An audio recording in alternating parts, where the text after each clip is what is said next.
Badlands. Explain those Badlands. That's a hell of a name.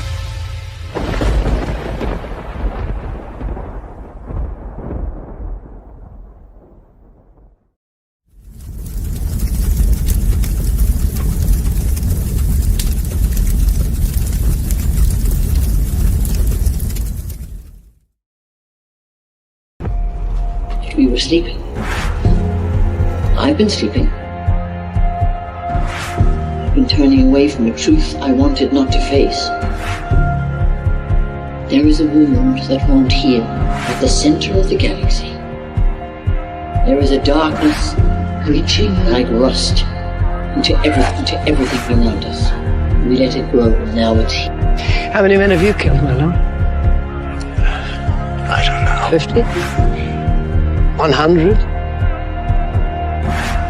Countless. Countless has a nice ring to it. And how many lives have you saved? 500,000. Population of King's Landing. Tell me if your precious Randy commanded you to kill your own father and stand by while thousands of men, women, and children burned alive, would you have done it? Would you have kept your oath then? Our time has come. We prepared. We grew stronger. Were you rested in your cradle of power? You were trusted to lead the Republic.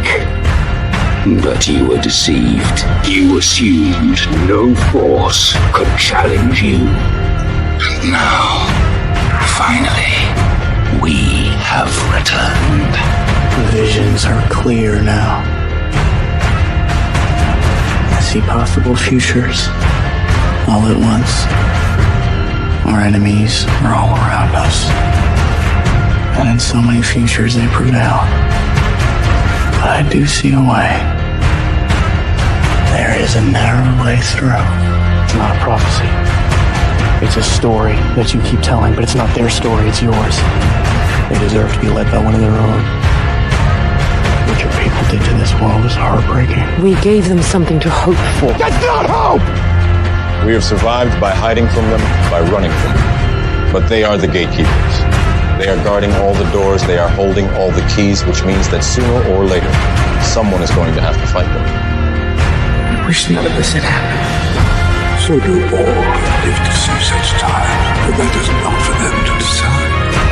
All we have to decide is what to do with the time that is given us. Forgive me. I did not see. I have failed you all. You fool brain. Captain Armor, I do not know what strength is in my blood. But I swear to you, I will not let the White City fall. Our people fail. Our people. Our people. I wish you good fortune in the wars to come.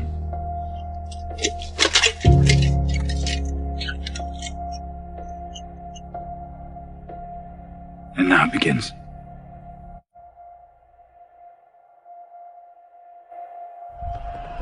No. Now it ends.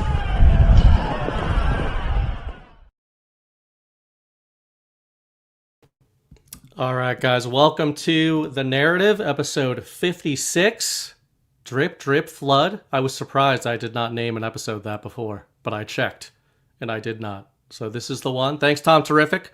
$25 for the cause to get us started. As you may well know, it's been a few weeks since the last live episode of The Narrative. I think it's been 2 weeks, and the last 2 live episodes have featured weather-related snafus. And then the last episode was canceled because of weather-related shenanigans, not even snafus, outright shenanigans that I had to deal with. Thought that would happen tonight, but the forecasters were completely wrong, and the storm went off course. So I planned to do the show anyway, but I did think I was going to lose power. Fingers crossed. I did not lose power. Baby Bright is having a rough one, which means Mrs. Bright's going to be having a rough one. But I need to ignore them both for the good of the cause. Starting right now. All right.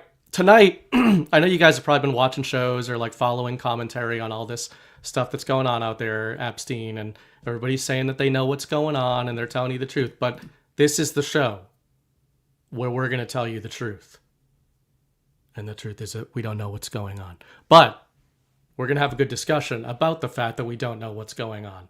And maybe it'll be refreshing because we're probably the only people that have got onto a stream or a show that have said we don't know what the fuck is going on. Okay? And I actually think it's pretty fun. I called it Drip Drip Flood because the term that's coming to mind, or the phrase that's coming to mind for me in the last couple of days, is flood the zone. We've heard this in political contexts. We've heard this in info war contexts. And I think we may have a bicameral flooding of the zone going on right now, which is actually fun. I think these are the moments where if you consider yourself any kind of digital soldier, or you've talked about or studied 5th gen warfare, or you think you have, these are actually the weeks where you have to kind of have the come to Jesus moments and admit that you don't know what's actually going on. You don't know what people's intentions are. And you get to basically see what you've learned, if you've learned anything. And for me personally, watching people very confidently put their takes out there about how they know exactly what's going on here, you just hit the unfollow button every time you see that. And it's, then you've got a much more honest feed after that. It might not be a feed that's telling you all of the things that are going on that they then will reverse course and say the opposite of 6 days from now, when everything that they're saying right now is proven to be wrong. Then it becomes being wrong is part of the plan. Anyway, we're going to talk about all that stuff. And if we have time tonight, we'll see. We're going to talk about change networks, which is related to this kind of stuff. We can talk about that positively or negatively. I think this is going to be the most bicameral episode of the narrative in quite some time, which is good. Been missing the bicameral thinking. And before I bring my guest on, I will introduce you guys to our show sponsor for tonight. We have a couple others we're going to get to a little bit later, but we'll kick things off with a known Badlander and perhaps the original public Q decoder on the interwebs, Jordan Sather. Maha yourself with supplements that don't suck from Conscious Strength, founded by Badlands' very own Jordan Sather in 2019. Conscious Strength products are made in America and won't break your bank, unlike other online brands. The lineup includes collagen for strengthening joints and hair, electrolytes to get rid of cramps, greens powders that taste good and mix easy, Shilajit gummies, methylene blue, zeolite, and more. Flip the finger to pharma. Be your own doctor. Get supplements you can trust from Conscious Strength. Go to badlandsmedia.tv/strength to shop now. That's badlandsmedia.tv/strength. And I will say, I don't know if I've said it before, as strange and disconcerting of a fellow Jordan is, and shifty, and generally perhaps untrustworthy, Jordan is one of the quickest and greatest punners I have yet come across in my life. His hit rate is astounding. Even when he will rapid fire puns in close succession. People will get like a pun, they'll be feeling themselves, they get a reaction, and then they just start punning like incessantly after that. And you're like, dude, you should have stopped at the first couple puns. Jordan will hit you with like a third or fourth pun within a span of 20 minutes, and they might be better than the first one he opened with, which happened earlier tonight. I told him I was going to issue him a citation, but the puns were too damn good. So, if you really get let into the autistic sphere of influence that is Jordan's kingdom, he will probably start punning at you. Anyway, figure I've filibustered enough. Good thing I do not have a verbose co-host tonight, so this should be a quick episode. I've got Ash on. We comically did a blitz just a couple days ago, and this is a longer but no less chaotic version of that. Yeah, that's a good way to describe it. Couple things. I could be convinced that Jordan is a bot programmed for puns because they're just always right there on point. Yeah. When immediate recall. Yeah, immediate. Yeah. Yep. Yeah. The other thing is you were talking about, kind of we don't know what's going on versus people telling you I they do. know I'm exactly. trying to be humble. They know Trying to be humble, exactly Ash. what's going on. Jeffrey Epstein actually talked about that in his in his interview with Steve Bannon. That Nice. exact it was about financial markets, but people that tell you they know exactly what's going to happen in financial markets are full of Right. shit and grifting. So I I have to actually clip literally that told below. everybody that Bitcoin was going to drop to $76,000 over the weekend. No, I didn't. But I do want extra fiat tokens in my bank account right now that I do not have because I would be buying the dip. But alas, I don't have enough fiat tokens. Anyway, Ash, I welcome think to the Mrs. show. Thank you. Mrs. Bright is in the chat, but I think she Yeah. arrived after you said that you are going to ignore her. So I think you might be okay. Yes. Well, there's no way to ever know whether or not I did say that. That she doesn't have the technology There's no to way. figure out what was or was not said. Yeah, Baby Bright has stopped squirming for now, but I give him about 5 minutes. Anyway, we're gonna, talk about a bunch of stuff, and as often happens with the narrative, if I know I'm having a guest like more than 24 hours in advance, I do try to come up with a general plan. With you, since I knew we were going to talk last Sunday night and that got rugged, we've been kind of thinking about what we were going to talk about for a couple of weeks, which is rare for this show. And as always happens, something huge comes out in the central narrative. But I think the Epstein narrative is a great one just because you can kind of hit it from any direction, positively or negatively, especially where it concerns narrative warfare. I haven't put the article out, but I wrote a little thing for tomorrow's Badlands brief, badlands.substack.com, about this Epstein topic, and it prompted me to start working on a longer article that I'll probably release later this week. But one of the things I wrote in there was that this is one of the rare but not unheard of situations where I consider the Epstein deployment to be an actual narrative. And what I mean by that is you've got the claims of the actuals that are coming out this weekend are themselves narratives. In other words, the guilt that is or is not being assigned to various people is being assigned to those people based on official narratives codified in email form, right? So even the ones that people believe are real, the realness is allegations being made in official forums. And I think that's kind of I really don't think many people are talking about it in those terms. I'm not even getting into whether or not this stuff is real or fake, but just on the surface level, it's not like you've got a specific grouping of accusations coming out right now, and we either believe or don't believe the accusations. Even the media is framing this stuff as claims.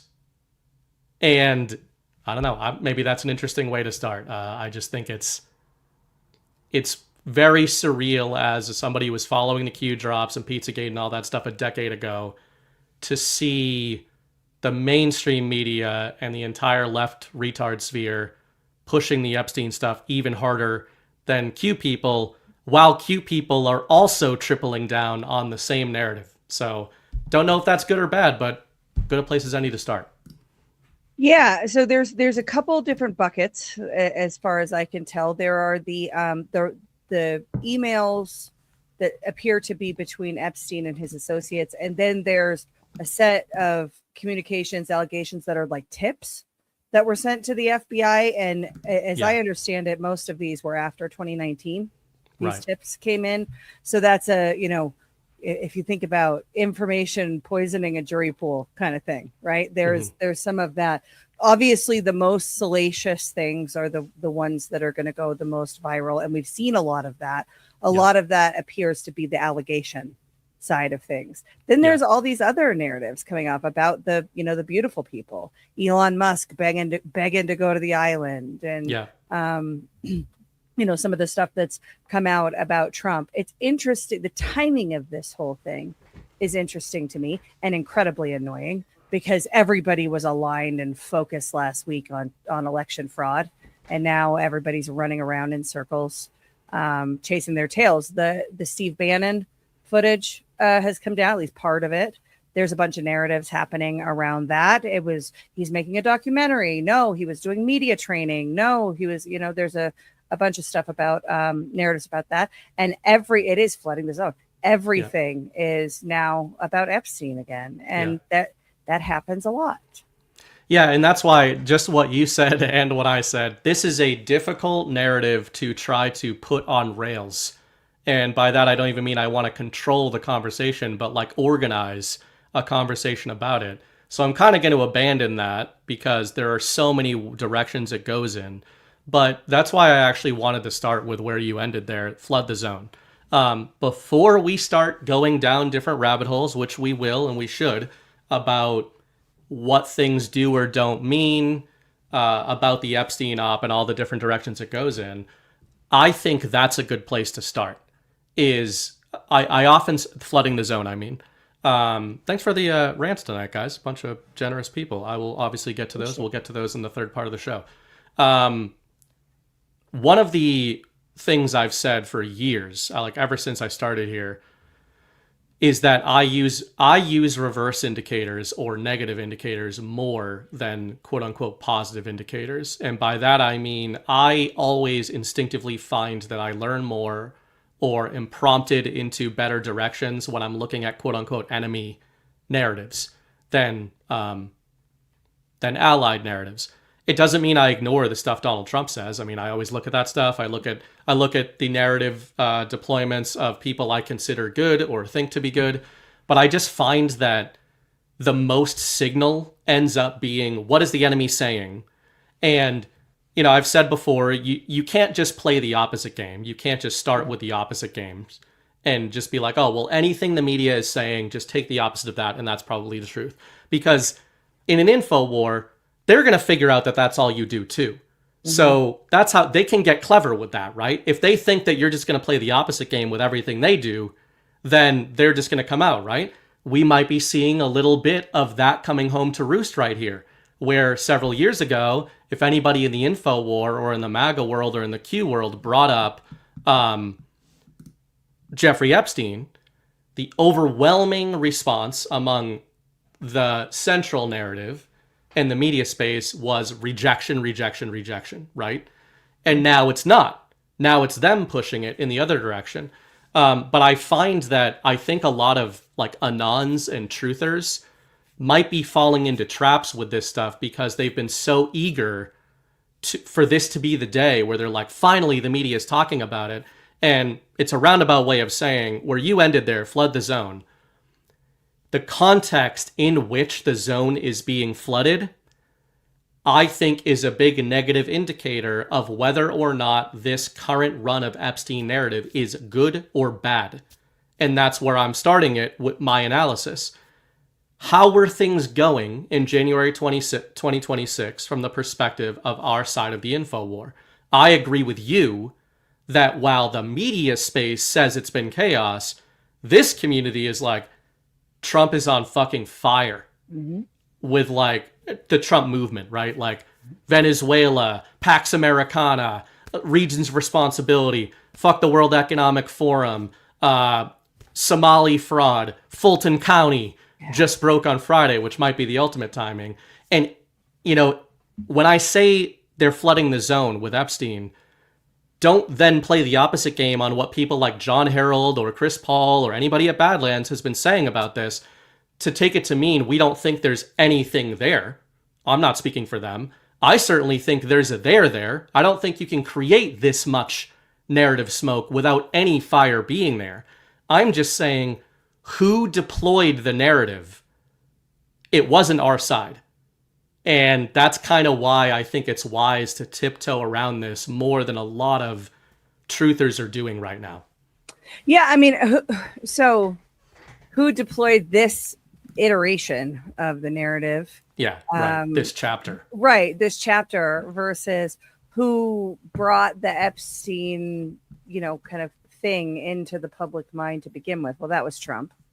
Back during the first campaign, as I recall it, 2015, 2016. And this is, one of the oldest rugs in the Trump era of when, when are people going to be held accountable? So now what we have is a massive amount of information that's dumped, as well as, video footage coming out from Steve Bannon. The Epstein estate is putting out information and, images, names, lists.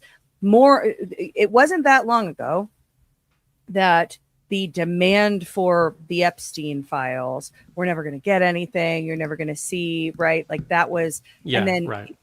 And so now it's the opposite problem, right? There's so much information flooded out there. And of course there's things that are just straight errors, like OCR, issues, optical character recognition software issues. Yeah, which John pointed out, the ball example. And for his effort in pointing out that that Epstein didn't have a bank of ball, right? Like that, yeah. that was an OCR issue.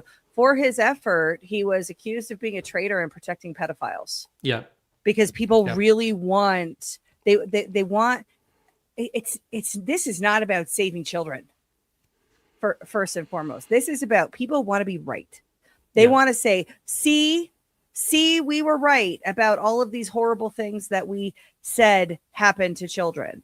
Okay, that's I could maybe find a little bit of virtue in that, because maybe these people blew up their lives to prove that they were right on this thing, and that's why it's so important to them to be right. But we get a lot of insight from this, latest flooding of the zone about where some of those, people, a lot of the branch off narratives we're going to talk about tonight. It still is not enough for the same people who, said we're never going to get anything.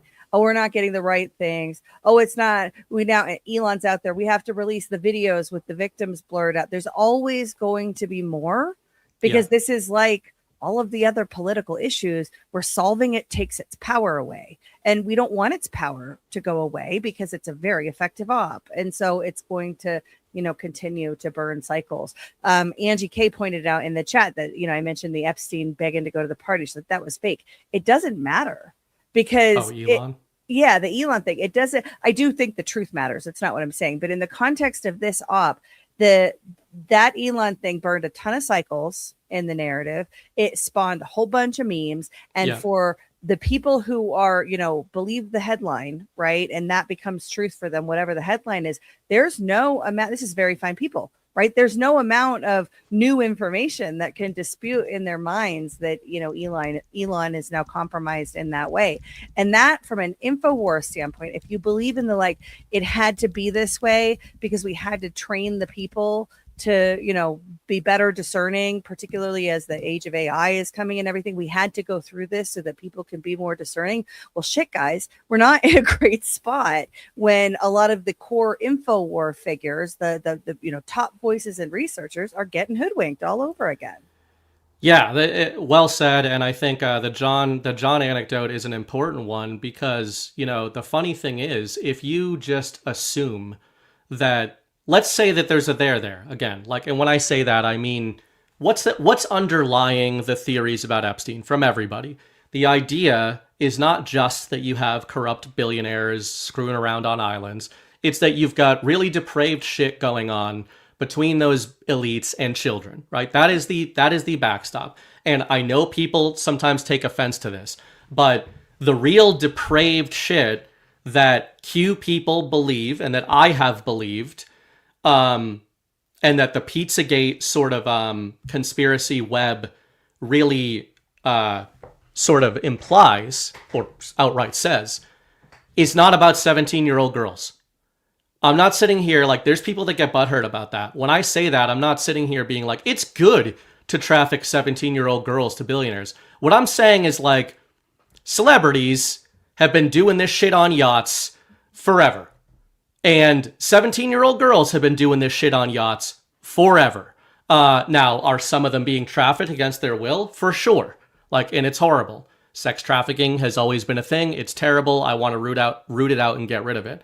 But the idea, and I first thought that there was some issues here, but I thought it was interesting. A couple of months ago, there's been delays with this last drop of files here from the DOJ.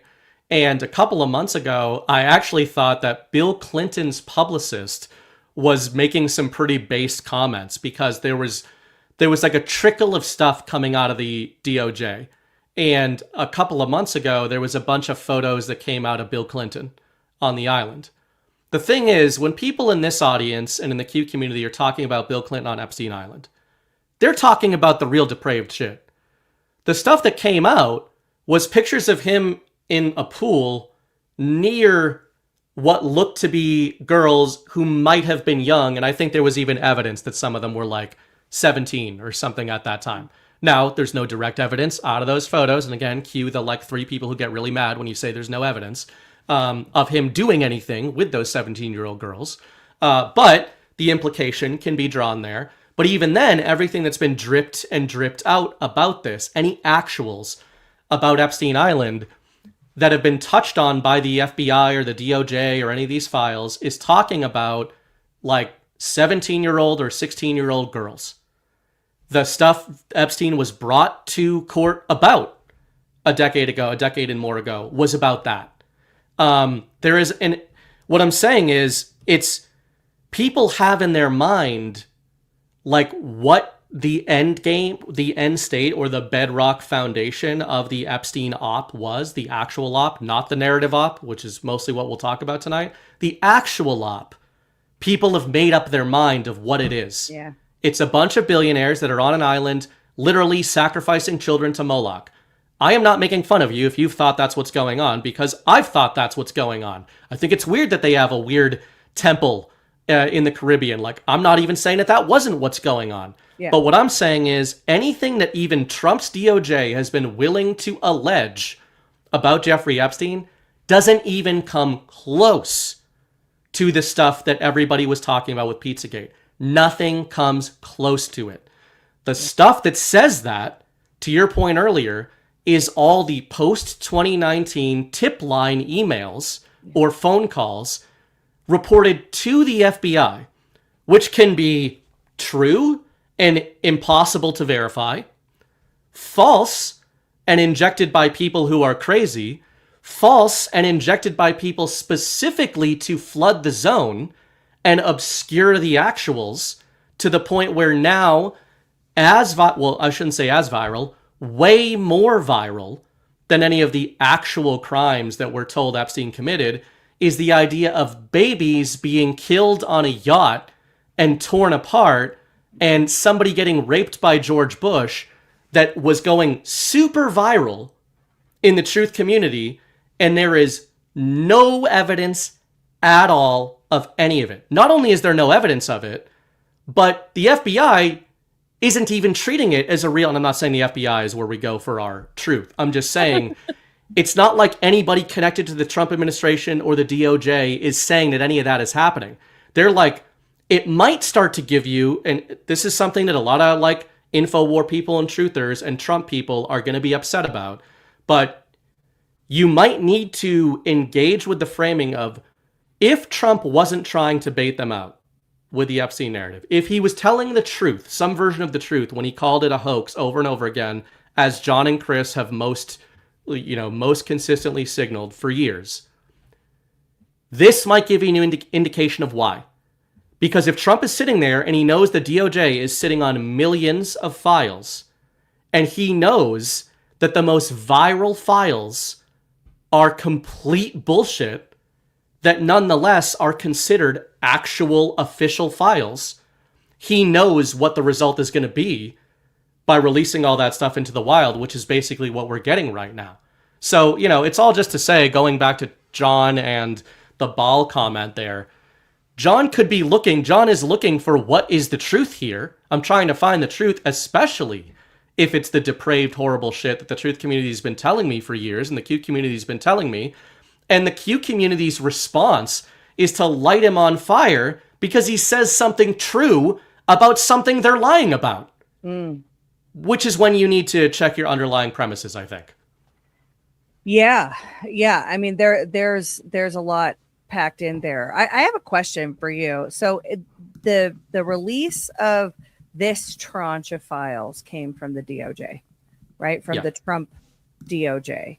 knowing that the stuff, as you just said, knowing exactly what the reaction would be at a time when we have good information coming out about elections. There's a public mandate on immigration, deportations and all of that happening. There's good progress happening.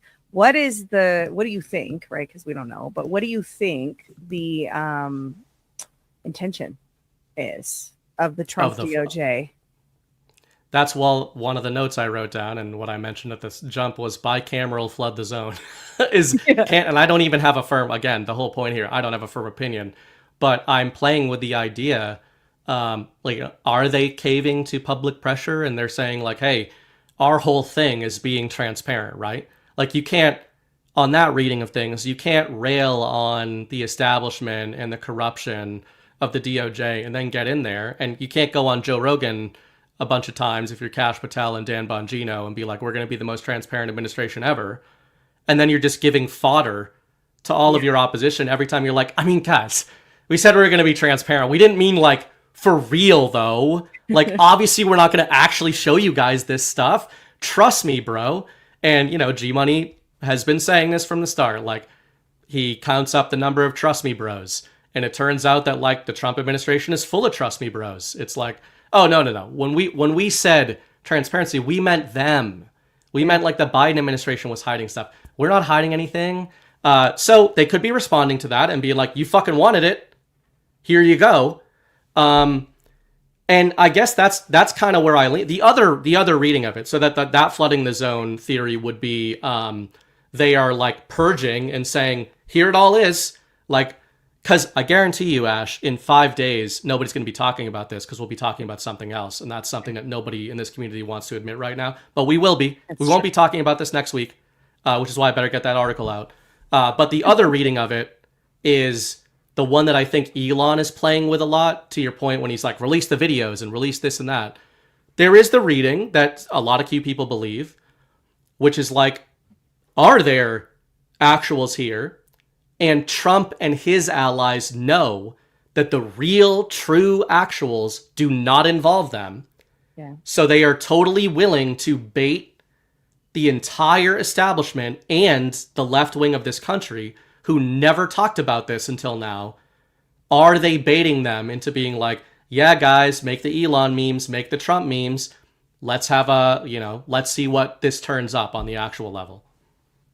Yeah. All right. I felt like I was going to sneeze. I agree with that. I think it's very interesting that the Trump administration is the one that released this, knowing that it was going to come back. There's we've got bots in the chat tonight talking about, Trump is this, Trump is that. Yeah. And it is the timing is the one thing that is still just baffling to me, because I felt like we had some momentum, and every time there's an Epstein drop, it sucks all of the energy and focus out of the room. Mm-hmm. And that's not to say that, saving the children is not an admirable goal. I think it's noble. I think it needs to happen. I believe that there is elite human trafficking that happens. I believe that the, abortion industry and the sale of tissue that comes through the abortion industry is often used for SRA. I believe a lot of things, not because of what was alleged in the Epstein files, but the Epstein files is not the only game in town or the Epstein story, right? Because the Epstein files itself is a concept that's relatively new, right? It was the list before and but there's allegations and some of it is sourced about the Podesta emails and the other there's other things that support that was going on. This does seem to dispute some, not the allegation, right? Again, there's the kind of the two buckets of information in these files. There's the tip line allegation stuff, and then their actual communications. I think both buckets support that there is something disgusting and despicable going on with these people. I for a long time felt like Epstein was like the coke dealer for the parties, but the coke was the kids or whatever, right? Like he was kind of a middleman for the depraved desires of Like a fixer. Yeah. Yeah, kind of like running Westworld, right? Mhm. Come here and do whatever you want, only they're not bots, they're humans. After watching the Bannon Epstein interview, so the what he claims is the morning of the 2008 financial collapse, he's in jail in Palm Beach. He finds out about it from a guard that's happened, and he gets to a phone, and from jail calling collect. So, will you accept the charges? Right. He calls the head of Bear Stearns and the head of JP Morgan, and he's talking to them on the phone like this, both phones, makes a comment about hanging, which was, kind of poignant. He says they won't let the cords connect because people will hang themselves. It was interesting. But the thing was, I was watching that, and again, who knows if it's true, right? It's the monster who's telling the story. But let's assume, for the sake of argument, that it's true. The morning of the 2008 financial collapse, the head of Bear Stearns is not accepting a phone call from his coke dealer, right? Yeah. He's accepting a phone call from somebody that is important in the dynamic of the system that is collapsing at that moment. And that is, a different way of thinking about Epstein. It's a way that folks on this network, on Badlands, have, said it's the kids stuff is horrifying, and eventually, hopefully, we'll have justice for that. The fact that they're releasing all these files makes me think we're not going to have any sort of justice for that. So just FYI on that. For this, yeah. Right, for this, right. But the harm done to the world, and certainly to the United States of America, and we had to bail out all the banks, right, from a system that they designed and kind of kept. He describes the global financial system as a human body, and it's super creepy. Like, I could totally be convinced that this guy's a psychopath. Does not take long watching Most him bankers talk. are, I think. Yeah. But he draws the comparison that the global financial system is not a machine, right, in which you can replace a cog or move a part and then fix it and it'll operate, right, and you'll be on top of it, it'll run the way it's supposed to. That it's more of a human body type of system. It's a system of systems. He repeatedly brings Steve Bannon back to that systems of systems concept when talking about the financial system. I think on purpose, because you understand how there's all these second and third order consequences of making a change that you don't necessarily see, and nobody has the full picture, because all of the experts are experts in their one piece, right? You're an expert in the heart or the brain or the lungs or the kidneys, but there's very few kind of, and those people are generalists in a medical sense, would be too in the financial sense. There was a lot of stuff that he was talking about that I quibble with, right? Because he points out, my hang up on this, but like the audit firms are the glue that provide the public trust, right? Yeah. We attested, we saw it, it's true. We all signed our names. And so this is the true situation.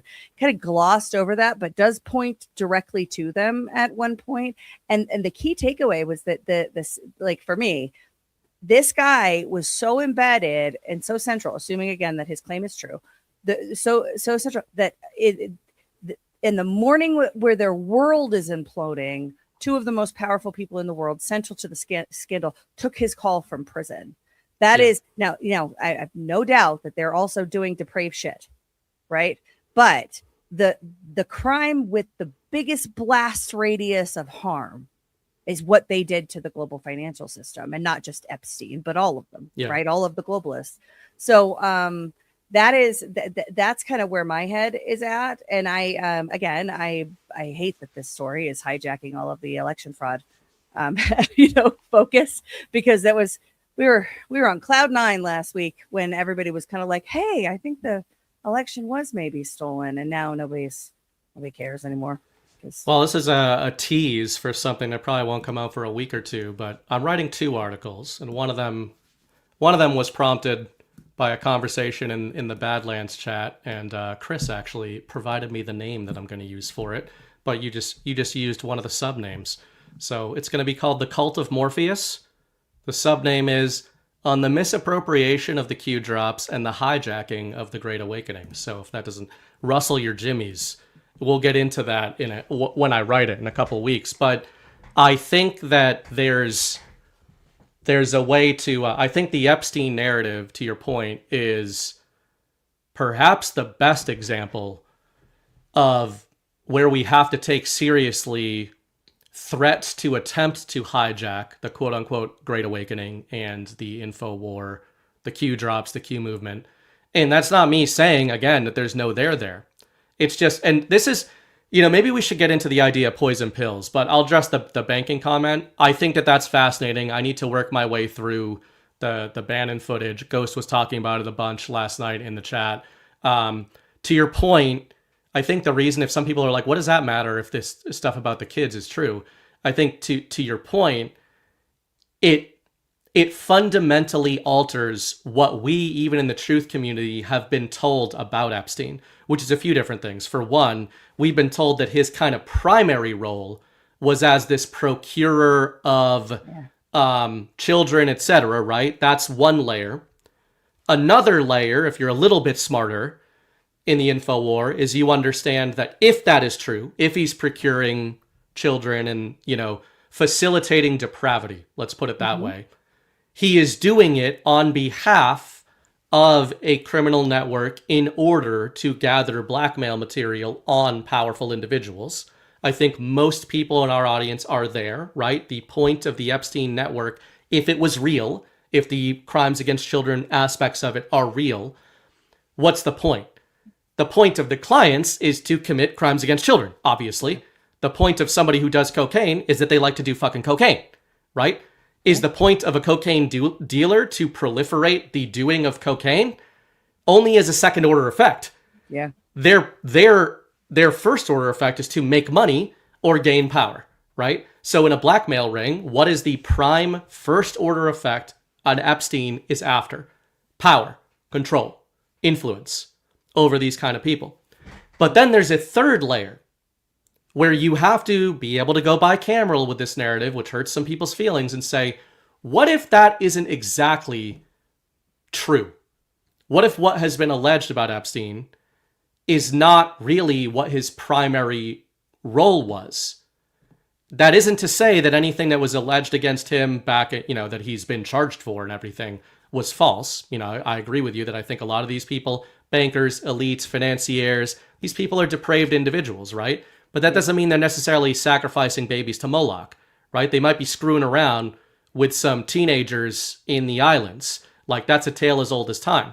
Either way, they should be hung for it. But besides that, what would his real power, what would his leverage be if it's not that?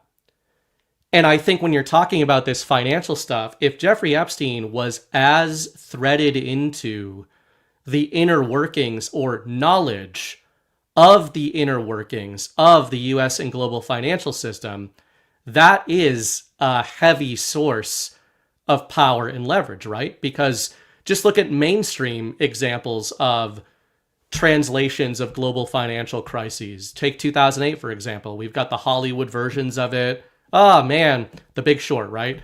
Bunch of people made a whole bunch of mistakes, even the real smart ones. Yeah. And a retard figured it all out. All of the real smart ones. Yeah, a retard played by Christian Bale figured it out, and you could be retarded too.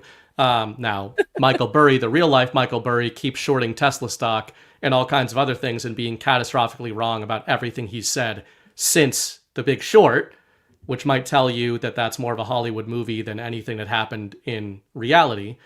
But if a guy like Epstein knew what was going to happen there, that means he knew the games that the bankers were playing with the system and was telling them that it was en route to blowing up, which might make him a little bit more like the Jeffrey Irons character from Margin Call rather than this coke dealer, as you said, right? Yeah. Or this girl dealer or this guy on the island.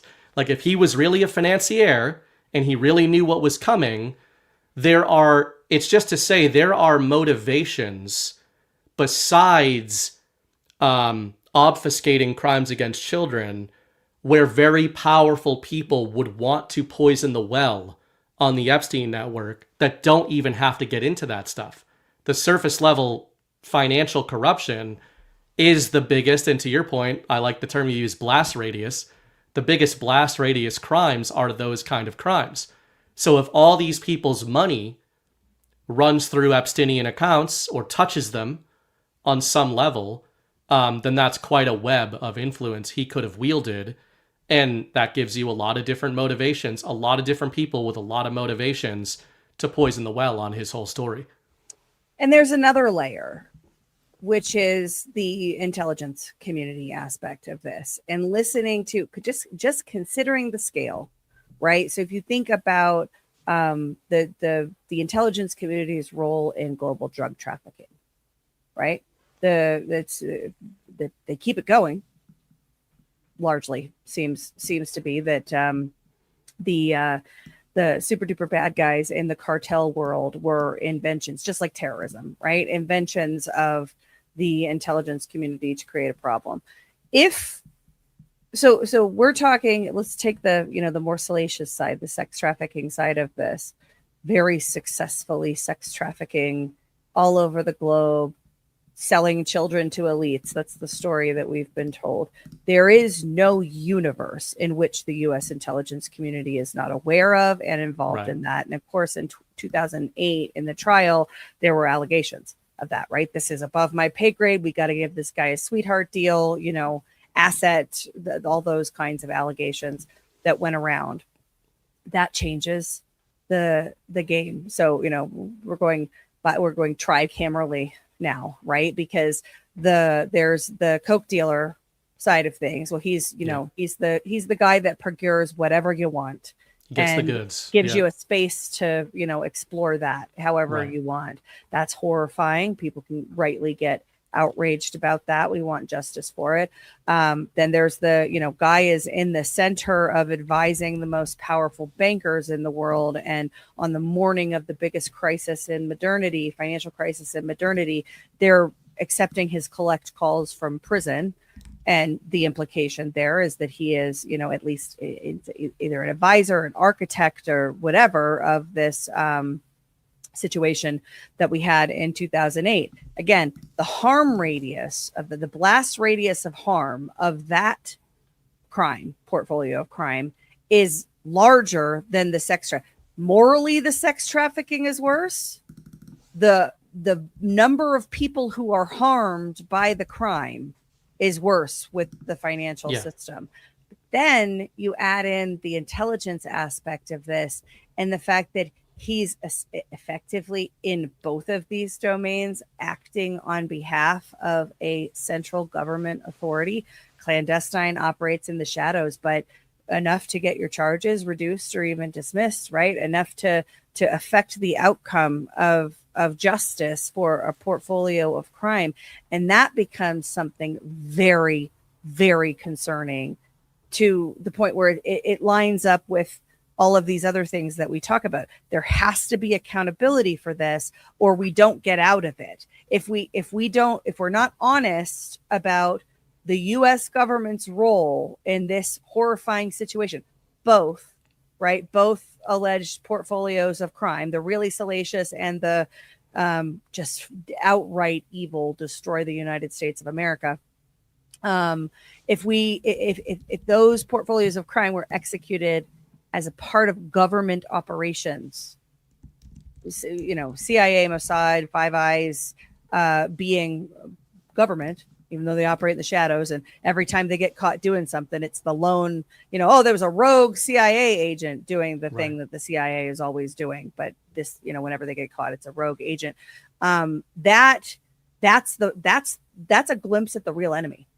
That's the real enemy we're fighting. And if that's true, and I think it is, I don't know how extensive Epstein's role in the blackmail operation. John has raised a lot of questions about the level of blackmail operation that was actually happening. If all of that is true, then this is one of the most important stories out there. But not because save the children. Of course, we want to save the children. Not because, oh, well, the bankers, we got to get the bankers, but because this is more evidence of the fact that we're subjects of something very evil. Yeah, I think that's well said. I think that third layer there is something that's really important. And again, that's still built on the foundation of depravity in some form, children or otherwise, is underlying the sort of bedrock of Epstein. These things don't have to be mutually exclusive, right? There can be crossover. A guy who is tied into the financial moves or secrets or corruption of these individuals. Now, something that isn't talked about a lot with Epstein, when we think Epstein Island, we think depravity and we think the temple and we think, crimes against children and all that, which may very well be true. But what we don't think about is shell bank accounts and offshore funding, right? Like the Cayman Islands are notorious for that, right? It's just like it's not even a secret. It's just an open thing that most U.S. hedge funds bank in the Cayman Islands, which is kind of funny that that's just a thing where, major, very public companies are like, yeah, we have our accounts in the Caymans, so you should feel good about it. And it's like, doesn't that imply that you're doing something bad? I'm not one for nanny Big Daddy government, but if you could be involved in crimes against children and you could be involved in financial fixing at the same time, that would be a great location for both, to do both outside of the prying eyes of oversight. But your point on the third layer is a huge one, and it's one that I think some of the truth community talks about, but not enough of them. I think that when you're first going down these rabbit holes, for me, the crimes against children narrative was massive for me in terms of prompting an awakening. I don't regret any of that stuff. The Q drops did wake a lot of people up to that. That's another problem here, is that the drops themselves were very sparing and limited. They did reference Epstein Island, but very broadly, very vaguely. Most as honest Q people will tell you, the Q people that are on Badlands will tell you, many of the allegations about Epstein and Hillary Clinton, et cetera, regarding crimes against children specifically, did not originate in the Q drops. They were allegations made by people who were either earnestly following the suggestions in the drops or were flooding the zone in order to combat the drops. One of the ironies for me, as somebody who believes the drops still to this day were a good thing and were a good clandestine operation, to your point about intel, goes both ways, right? Spy versus spy. I think there's a lot of that going on in the info war. They're pretty open about it. I think that a lot of Q people have accidentally done the work of counterintelligence against the Q drops by following the rabbit holes that were not even prompted in the drops. And Brad at Badlands in particular, Brad and Jordan are the two best I have seen of calling that out, which is why large swaths of the Q community in particular turned on them, because they're Q guys. They're like the original Q guys. Some of the original Q guys, said a million times, Jordan was very literally the first person to turn a camera on and do Q drop decodes on YouTube. He was the first human being to do that.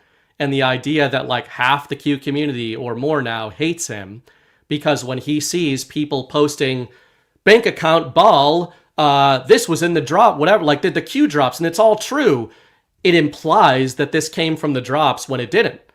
Yeah. So Brad and Jordan ended up spending more of their time, and they'll tell you this themselves, decoding drops to refuting fake decodes of other people that are implying things that are not in there. And all of it brings me just to the point you're making about intel. People want to just stop at, there's these salacious crimes against children, it's a satanic cabal, et cetera, because it's the most kind of sexy, no pun intended, it's the most crazy and sort of attractive narrative, the one that gets you the most emotionally charged even. And if true, it's massively important to figure that out. Yeah. But it is more important, to your point, to learn why that is happening. And even if everything a lot of Q people think is happening was happening, why it is happening is way more important than that it is happening. So there might be some true believers who engage in this kind of depravity who just love doing it. Obviously, there's got to be people like that. There's psychopaths everywhere. But why is Intel involved in it? Why is Intel fomenting it and cultivating it? It's because they're the ones who ostensibly created the practice. And I think this goes way back. You know, Donald Trump himself, for whatever distance he tries to create or obfuscation, he goes both ways with the Epstein narrative. When it comes to crimes against children and human trafficking and all that, and Satanism, he has referred to it frequently as an ancient practice and something that, you know, Intel has used. So this goes way back. It goes back to like the Canaanites. And again, I think a lot of people stop at like, we got to take out these satanic Kabbalists. It's like, yeah, but really you've got to take out the Intel apparatus that are wielding satanic Kabbalists against all of you and installing satanic Kabbalists into all the positions of power around the world. Because I think that this was even prompted by Chris Paul was talking about chicken or egg or chicken. He's got this whole thing he's working on, but the chicken or egg argument that he's going to spin in his own way. But, you know, I think a lot of people, when it comes to Intel and satanic Kabbalists, they have that inverted. They have the order of operations inverted. They're like, man, it just so happens that everybody who's in positions of power is a satanic pedo. And it's like, or Intel agencies find those kind of people, compromise those kind of people, and elevate those kind of people into positions of power. And I think that is something the truth community doesn't really talk about, which is the real order of operations. Yeah, the defense of the Intel community, like the way that they would defend themselves is, and you see this with like the FBI and the mafia argument, is, well, we have to infiltrate the evil networks in order to take them down. And that's a story, that's a narrative that has given them, it's created enough of a reason, right, for that to be a supported tactic, a supported domain of U.S. law, law enforcement, intelligence, super duper good guy stuff. Well, we have to pretend to be bad guys in order to catch the bad guys and to stop them. But, we can post-mortem this thing, like just draw a line in the sand right now and let's look back and see what the net effects are. Let's see what the fruit of that effort has been. Well, it's been an expansion of global crime networks. It's been, more bad guys. And every time, in Brad's movie, Codex 9/11, you see that the funding of the Afghanistan drone project is getting cut. So, look, what do you have? You have another mandate to continue the funding. And that's human behavior stuff. That is, when bureaucracy is given the authority to operate in the shadows and an unlimited amount of money and resources to be able to do it, it's going to turn bad because there is, by definition, no real accountability of it. Someone in the chat was saying, who's calling the shots at CIA? Doesn't seem to be Ratcliffe, right? Who's calling the shots? We were talking in the back end Badlands chat the other day. One of the books that, from a business standpoint, drove my kind of philosophy on change management and executing projects, and I think is super relevant to now, is a book called The Starfish and the Spider. And the idea of it is asymmetrical warfare that traditionally institutions, organizations have. You have a head, and you have kind of this hierarchical structure. And if you cut off the head of the spider, it dies, right? If a starfish, in contrast, if you cut a starfish in half, you get two starfish. And this book talks about this in terms of organizations. It talks about Napster and the studios, right? That dynamic, and how Craigslist drove disruption. But one of the great examples they use in the book is the Apache. And when the Apache were attacked by the Spanish, they replicated, and each unit was its own self-contained thing, kind of go to ground, regroup, and that's how I think these clandestine networks are. There is no head to cut off. There might be a shot caller for a moment, but if something happens to that shot caller, the organization, the entity itself is fine, because they go to ground, they regroup. And that's how we're not going to win against that enemy if we keep fighting it as though it's a spider and we can get the lone bad guy, right? The lone gunman in the book depository that, we can sell that story for 65 years. And by the time people are like, hey, hang on a second, that doesn't really make sense. Well, it doesn't matter anymore. That's how that is very sinister. It is the antithesis of what we believe about our nation. And we're a driving force of that, right? Where it's not like, oh, well, the Americans were swindled, right? This is one of the things that Brian and I both have a massive issue with about this Venezuelan election fraud story, is that the way that the story is being framed, it's that the Americans got swindled by the Venezuelans and we're victims of Venezuelans in election fraud. Well, that rewrites the history of the CIA's role in the region, in the country, and in election fraud. And that's what I think it's intended to do. But, you don't believe this guy that just admitted he was a CIA agent and lying to us for the past several years? No, I don't. I don't actually. And it's not because I don't like the way he looks, or I want to pick a fight with him. It's because his story is bullshit. And it has the I think, desired impact of rewriting the history and letting the bad guys off the hook. It's the Apache reinventing themselves in their small groups and distracting away. And, that's that when you consider that whole thing, and then you think of Epstein and the financial system and the trafficking, right? So that's kind of like the drugs, right? The trafficking operation, the clandestine networks, getting into those influence networks. Who are the people that are raping the children? Well, now you're in there, you're a part of it. Not saying any of these people are good guys, so don't take that to be what I mean. Yeah. That makes more sense to me, Burning Bright, than any of the other, all of the audit firms and financial institutions were all just hoodwinked by the guy who does not seem capable if you watch the footage. No, exactly. I mean, there's people all over the world who engage in depravity, but there is a systemic nature in an organization, to your point on this one. I want to dig more into the Apache thing because I think it's interesting, especially when it comes to this narrative. I'm going to hit our other couple sponsors, and then we're going to do that. So we are also brought to you tonight by our own Jessica and her products at All Good, which are a staple in the Bright household these days. Give your Valentine the All Good treatment this Valentine's Day. Show your love with premium clean skincare and hair care crafted from 100% grass-fed tallow and organic cold-pressed oils. Zero parabens, sulfates, toxins, BPAs, or PFAs. Just real nourishing ingredients and zero junk. Handcrafted in small batches by Jessica in sunny Florida. Packaged in amber glass jars for maximum freshness. It's all good inside and out. Try the lightweight pure whipped tallow for deep all-day hydration. Smooth and firm with the No-Tox smoothing serum.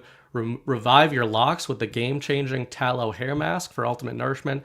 And tame and style the tamed hair serum or the tallow beard balm, which I have used. I do enjoy it.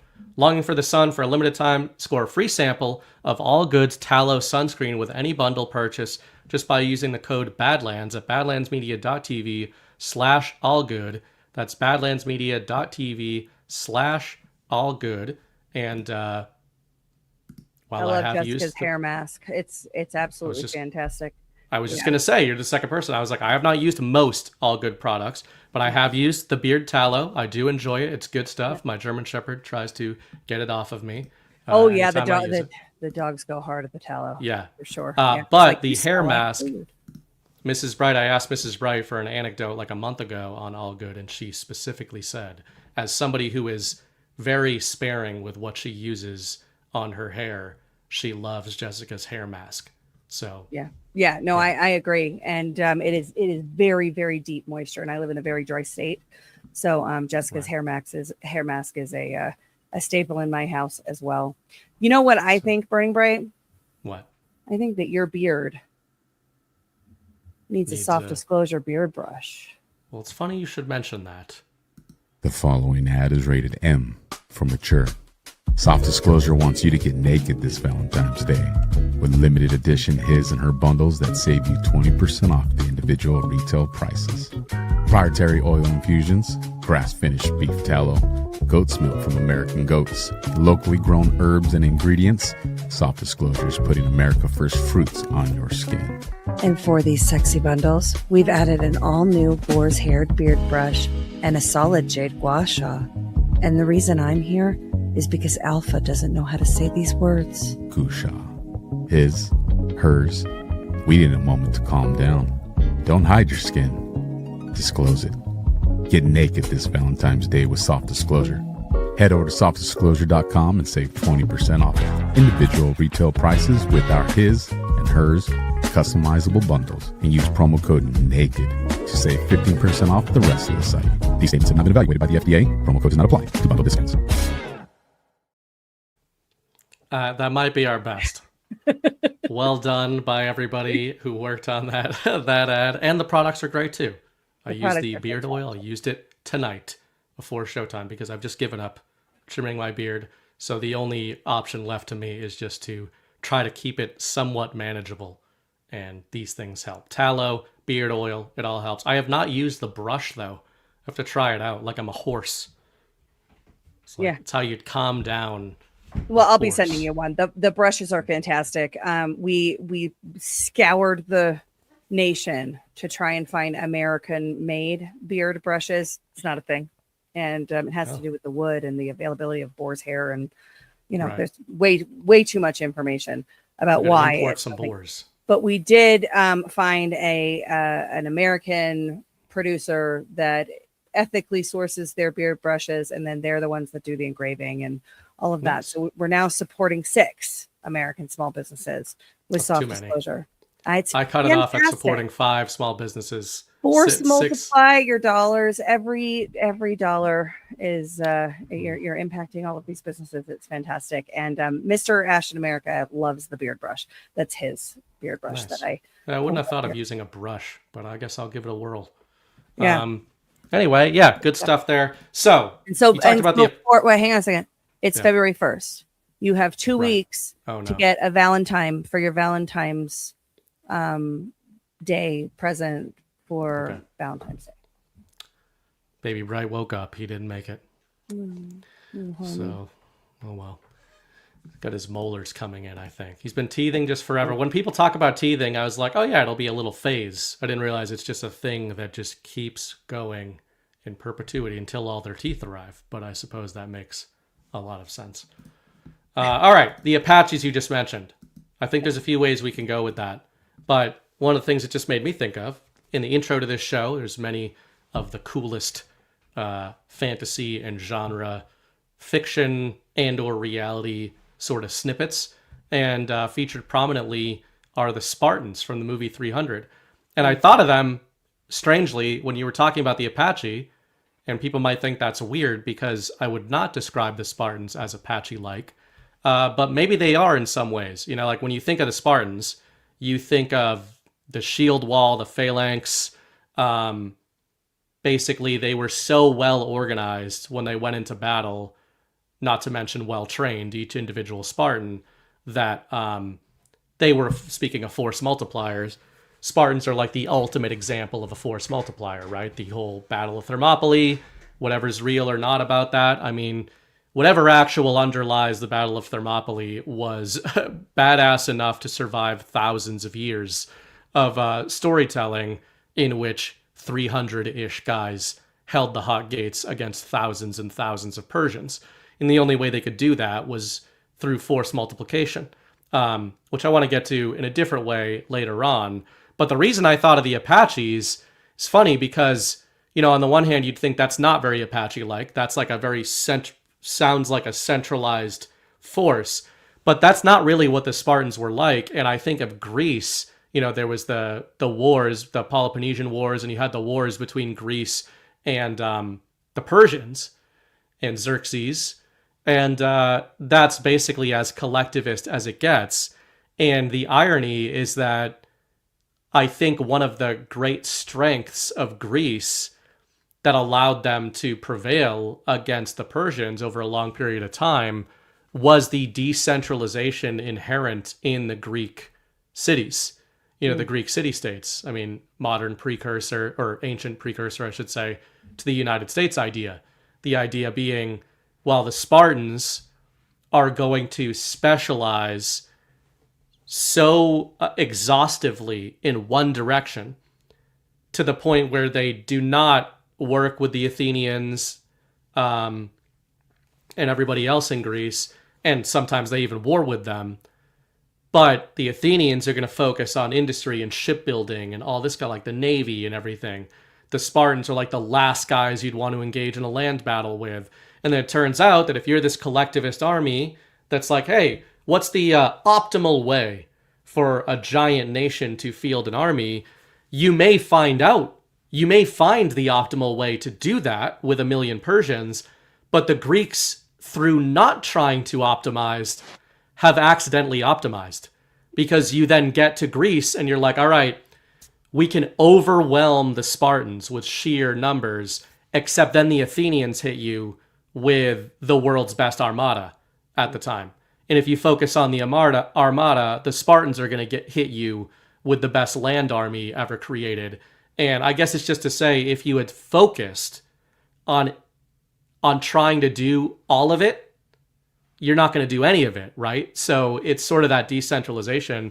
It made me think of that when you mentioned the Apaches, because it's kind of like they didn't have a collectivist ideology, but they did clearly have a unifying thesis around what they were, and more importantly, what they were not.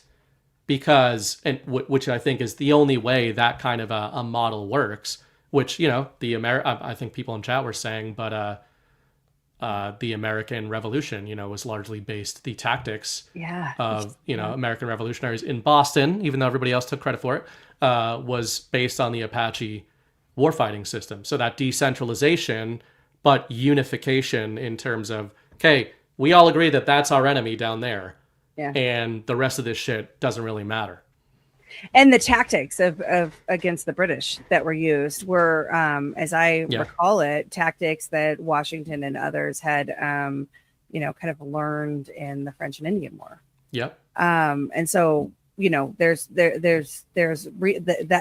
built to that crescendo, and there's a movie coming out actually. I'm gonna forget what it's called. But I saw Melania on Friday, so I saw the bunch of trailers, and there's several. It's America's 250th year. There are several America movies coming out. There's a lot of really good looking film. It seems like values are coming back to film.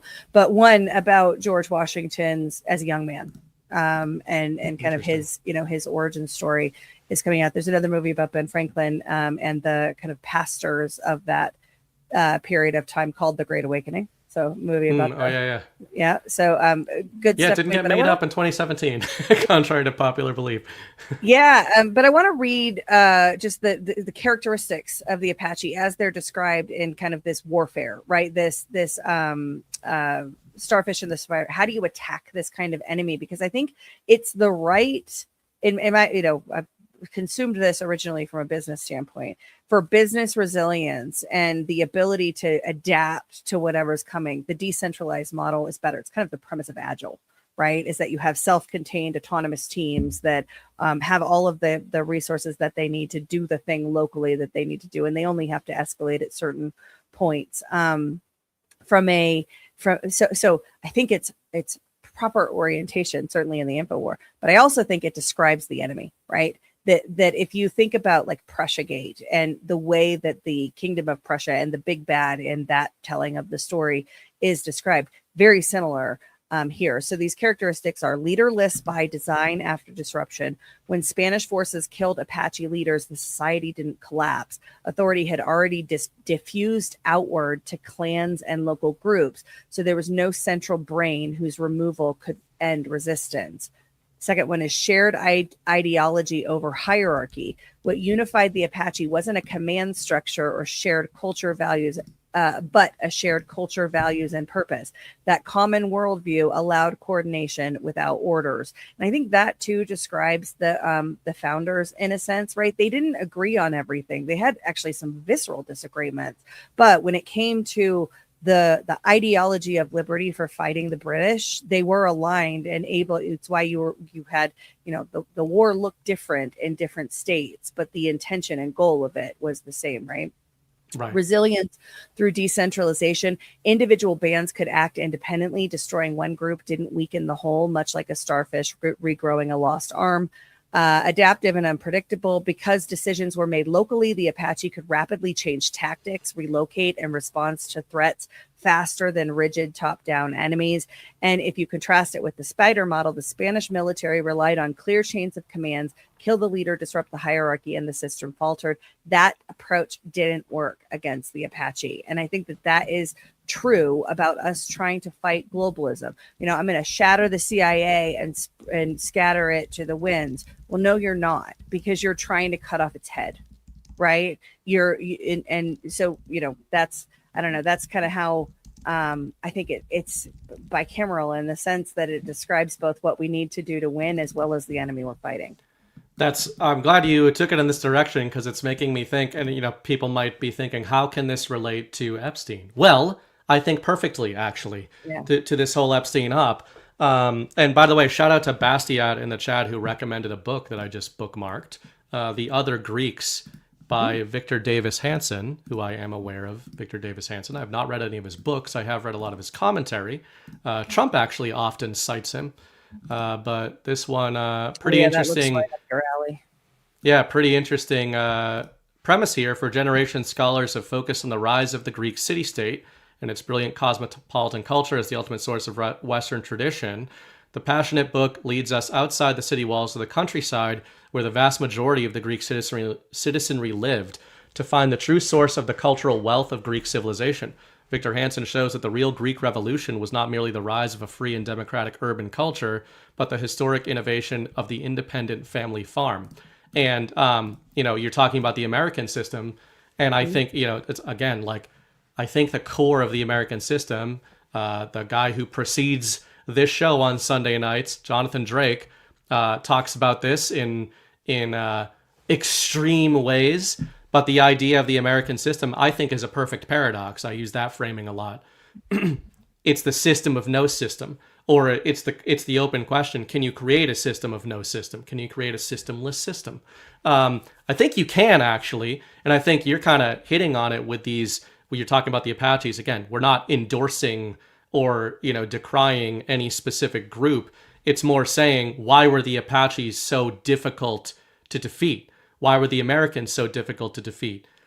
You can frame it through battle tactics if you want, but the real decentralization, the ability to decentralize, is bound, or I should say is predicated on having a unified centralizing philosophy, value system. If you don't have a unified centralized value system, then you can't decentralize.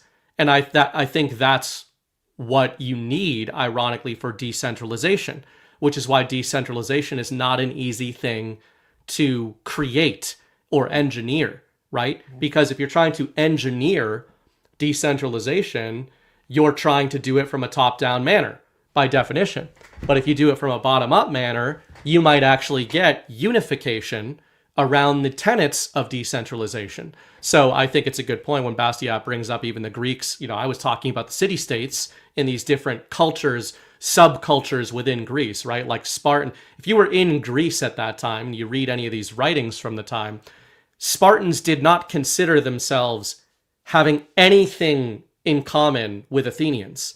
Like, they weren't like Greeks. They were like Spartans, Athenians. Like, this is what we are. Except when Persians came into town, they were both like, we're Greeks, right? Like, fuck these guys. And like I Somalis. think, to your point about the American Revolution, like Bostonians, especially nowadays, aren't like, yeah, Texans. And Texans definitely are not like, Bostonians love those guys. But when Brits come over, we're like, fuck those guys. And I still feel that way. I mean, today, have you guys ever... You know, there's the occasional Brit that like makes his way into my graces, but I always expect betrayal. Like Hugh-Man is cool, right? We'll but I expect betrayal at some level. The way he talks, with that Britishy accent. Like, what are you here for? What are you after? So you can't trust Brits is the bottom line. But I think to relate this to the InfoWar and Epstein, we're talking about, and Trump uses hoax messaging around this stuff. I think the reason it's important to engage with what he's saying earnestly is that I believe Trump doesn't have to be saying it's all fake to be calling something a hoax. And the problem I have with that framing is that a lot of Q people and truthers in the info war are just playing whack-a-mole. They're playing choose your own adventure, right? It's okay if you believe that Trump's hoax messaging is about the narrative and not the actual. You can believe that. That's kind of what I believe. But you don't get to then say, well, this is what Trump means when he says hoax. And then another time Trump says something, you decry something I say because I interpret it a certain way. And you're like, well, Trump said this, right? And we see that every day, especially out of the Q community. Anything Trump says, you're supposed to take at face value, unless, of course, whoever the Q decoder is thinks it's wrong. And then it means that Trump is actually saying the opposite and he's engaged in 5GW. And that, again, that may very well be the case. The problem I have is not with Trump's communication, it's with interpretations of it, where people become new gatekeepers and they get to assign meaning to what Trump is saying.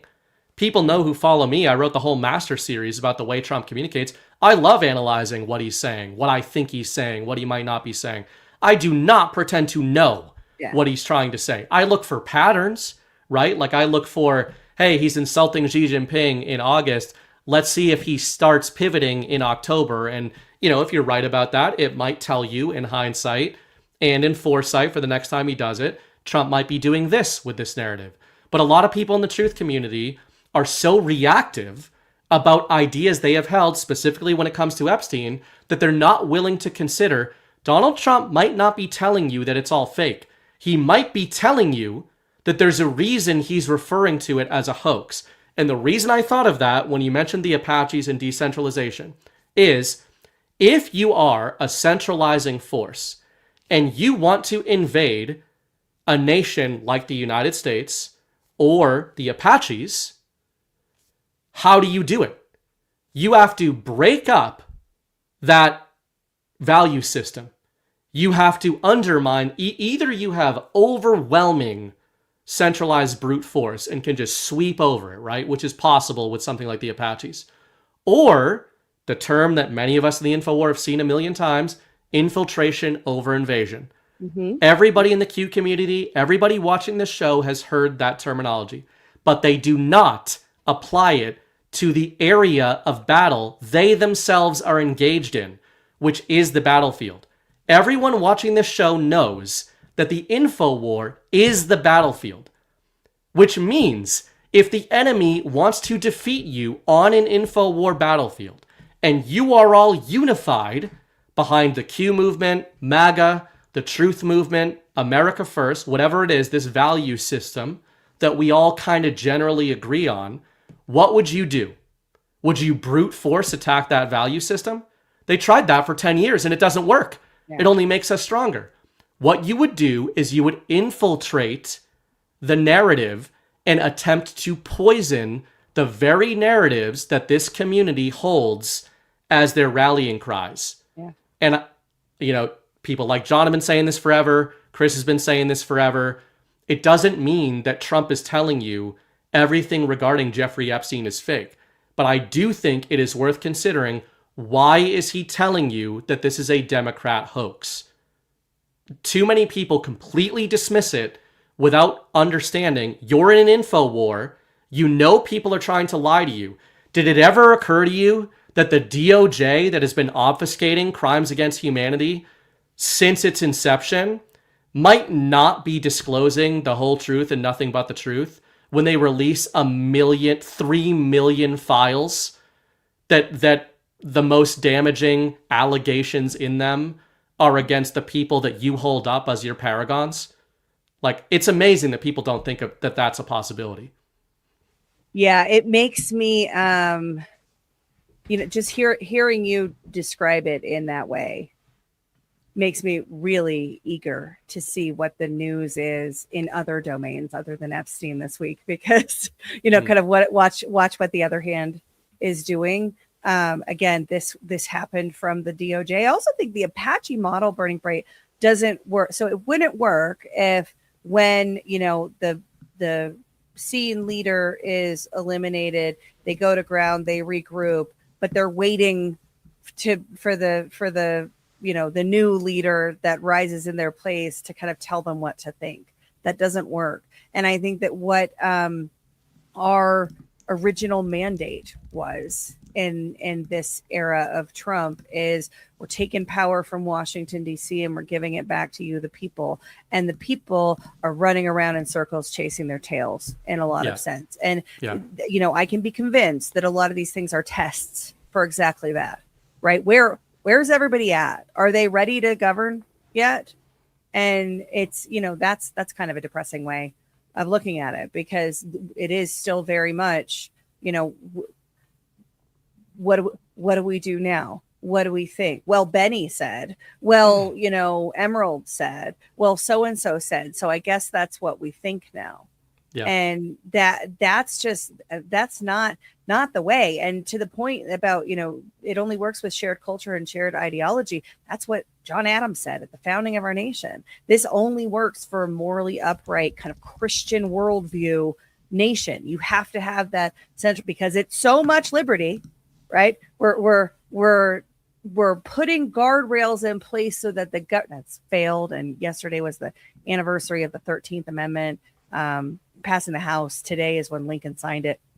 And so, just bear in mind that all of this was inverted after the founding, right? Yeah. As Chris always says, and I read it because he recommended it, but Our Secret Constitution by George P. Fletcher, you see that the states that ratified the Reconstruction Amendments did so under coercion. They were under military occupation. After the 13th Amendment with the 14th and so on, it was a conditional. You can only rejoin the Union if you pass these things. And so that was, that's not the design. That's not that. Right. That's an absolute inversion where the power went from the states to the federal government and has never reoriented itself. But at the founding, it was pretty well understood that we're going to protect our liberty, our ability to decide and define what our way of life is from central planners. We're not going to allow them to come in and do that. And that was virtue. I think it still is virtue. I'm not sure we can ever get back to that, because I think, as G-Money would describe it, people are way too domesticated. People are still begging for a king. They are begging for someone to come in and solve the problems. And that's where we get to, you're talking about the Q stuff with these Epstein files. There's, I see a couple different things happening in the Q influencers. One is, we were right, there's a plan. Okay, what is it? Yeah. Well, there is one. Well, there is a plan. Okay, cool. Describe it to me. Yeah.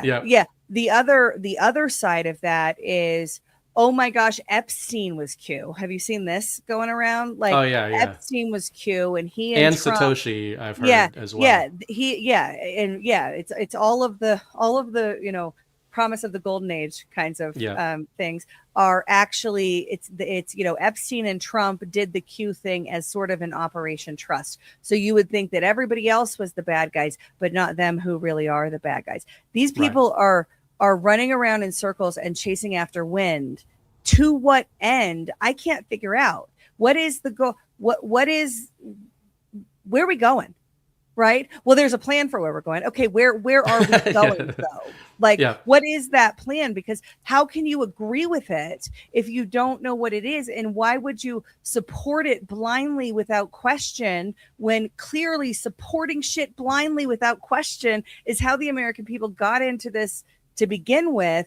It's okay to ask questions about what the plan is. I think that's kind of the difference between what we see in that domain and the analysis of like devolution, right? That's looking at what might the plan be? Where is it going? What decisions? Where are the power? Where are the decision rights being held? Because at the end of the day, and a lot of people like to get all emotional about it, at the end of the day, governance is about decision rights. Who has the decision right over the thing, over the war, over the substance you want to take, over the, healthcare you can have, over where are your decision rights? The founders saw the decision rights being held almost exclusively locally at the individual or the community level until there was some reason, there was a greater good. But we decide what that is, not top down, bottoms up. It was inverted after the Civil War. Right now, I don't know what it is, but it's it can be. There's so many things that I'm very excited about what's happening right now. This kind of stuff with this Epstein, everybody just running around in circles on the internet it dooms me out a little bit.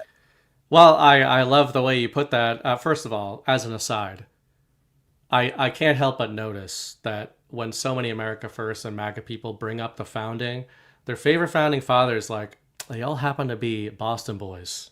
Like, you just bring them up, and it's like, man. My favorite founder is Thomas Jefferson, and he was from Virginia. So sorry. Yeah, he's gay. He's fine. I mean, he was based, but the Adams boys were the goats. We all know this. Yeah. Like, when you were based enough at the time to be calling the rest of the founders pussies. Yeah. Sam, I'll give you Sam for sure. John Adams kind of dropped the ball during his administration, but there was at a time when SNL was funny, there was a skit where they were doing like the American Revolutionary War, and there was a meeting in Philadelphia, a secret meeting. All the revolutionaries were talking about the British and everything, and then the Bostonians come in, and they're like Sam Adams and everything. They're just like drunk, talking like modern Bostonians. But what was funny is they're just like, "What are you guys talking about?" Like, Philadelphia, they're like, "Oh, well, we're talking about like what we need to do, and we all need to unify together." It's kind of funny, like in light of the info war. And they're like, "Why? What do you Bostonians think we should do?" It's like, "Oh, we already did it." They're like, "What?" It's like, "Yeah, we lit the boats on fire, and we've got Boston under siege right now. Isn't that crazy?"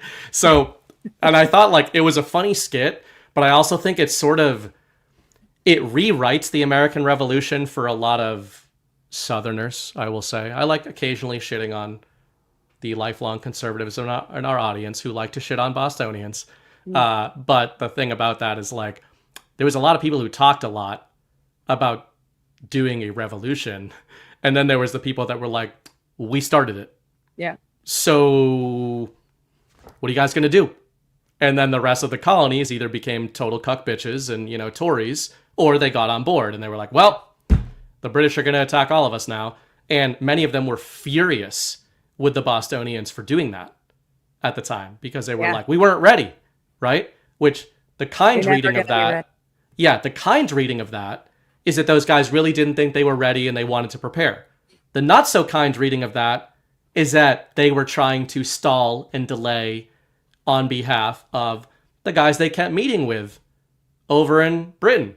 Yeah. So I know everybody loves, Ben Franklin and some of these guys, but I'm just saying, there's only so many meetings with the British you can have. There's only so many like appeals to the king directly that you can have before I see you as alternatively extremely weak and not the leadership we need, or actively aiding and abetting enemy empire. And that is literally what the Bostonians at the time said. They were just like, "You are meeting with the people that are killing us in the streets and like taxing us. Yeah. So we're just going to start killing them." Well, this is the tension between diplomacy and military action, right? We see this even to today. Well, diplomacy has failed. We can't do anything with, whoever, pick your enemy, right? We can't, the diplomacy isn't working. We have to go bomb Iran, right? and there's a whole other backstory behind that, but for argument's sake, there is always going to be the hawks and the doves fighting over when that right moment is. But in these kind of tipping point moments in history, you see that diplomacy fails when the people just decide that it doesn't matter what your ambassador over in whatever nation says in like a American Revolution kind of moment, in a Fort Sumter kind of moment, right? Diplomacy fails when the people are like, "Fuck this, I'm done." We're and that's the dangerous moment that I feel like we're in. I have thought since 2020 that the only thing keeping the good, law-abiding, morally upright American people from getting violence was the hand of God, because the oppression was profound in every facet. Good people that I worked with in consulting firms were talking about coming up to arms, right? Like my people that my clients asking me to get them vaccine cards and and things like it was a weird moment for law-abiding Americans when 2020 happened. And then of course with the all the racial stuff, it just kept pushing. I really feel like, and I think we're seeing this now with the immigration riots and everything, there is a desire to push us into conflict. And from a human standpoint, it's baffling it hasn't happened yet. That the militias, there are militias in our nation. There are organized, trained groups of people, but they're not acting. And it's not because they're pussies. I really believe that it's because the hand of God has held it back. I don't know if that's going to stay forever, but I think it's a dangerous place for us to be in when that's still happening, and the American people are still kind of taking the hits for it, right? It's not going to last forever, and you see that with like Sam Adams, right? They got to the point and it was like, nope, we're going to start fighting back. We're going to start attacking their assets and resources, and we're going to start fighting back. That wasn't a central decision that was made by the Massachusetts colony or by the people collectively. It was the disruptors, the change agents finally saying, no, it's time. And I think that's a very real possibility for us still. And to be clear, I totally agree that is the vibe, that is the ideal path forward. Like, I don't want militias in the streets and everything. The reason I bring up Adams and the Bostonians, and by the way, guys, like, there's the tired old Bostonians, this and that. Like, would you guys consider Austintonians Texans? This is when you when you talk about like a Bostonian in 2025, it's like, yeah, people who live in Boston City proper are not Bostonians in 2025. They're probably hedgies or Ivy League people, etc. Just like a Texan would probably say, a liberal in Austin. State is the size of Austin, though, isn't it? Yeah, which is pretty sad for Texas. That we've had such an impact on world affairs, and you haven't. Anyway, but you guys had trouble with the Mexicans, for God's sakes. We besieged our own city because we were so mad. That's what's so funny when you talk to people who haven't, aren't learned about this stuff. You're like, yeah, siege of Boston. They think it was a siege of Boston by the British, but it was a siege of the British in Boston by the Bostonians, which is pretty base. It's like, we're going to besiege our own city. But that brings me back into the direction of the info war, which is that I think, using that Boston analogy in the Revolutionary War, I think the sort of perfect paradox there that I mentioned earlier when you mentioned like Sam Adams and the rest of the colonies is that you had a lot of very reasonable debate among who would become the founding fathers and the colonies of what do we do? What is the best path forward, right? And ultimately, let's say for the sake of argument that Sam Adams wasn't 100% right with his approach, and that Thomas Jefferson wasn't 100% right, and Ben Franklin wasn't 100% right, and like going and talking to the king all the time and spending too much time with Frenchies. But because, ironically, they were not unified in what they wanted to do, in their tactics, I should say. They were unified, I think, largely on that philosophical kind of God-fearing level, but they were not unified in the mechanisms through which they wanted to attain their independence.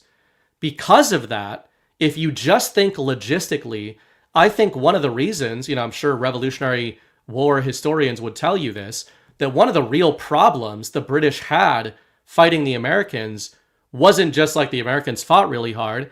It was that at the same time British troops were under siege in Boston, they were getting along well with a colony 300 miles south. Yeah. Right? So imagine trying to plan a war, or, the British for a long time were not trying to plan a war. They were like, these are our people. Besides like the power dynamics at play, they're like, we don't want to kill our own colonies. Like, these are British people, many of them, and they should be our subjects. Yeah. But also like, we want a relationship with America. And I think the fact that you had this whack-a-mole thing going on because of the lack of American mechanistic unity made us incredibly difficult to fight. Because right when diplomacy on behalf of the empire was working, let's say they had a great meeting with Ben Franklin, and like really an earnestly great meeting. It's like, oh, we made some headway here. The killing can stop, tensions can ease.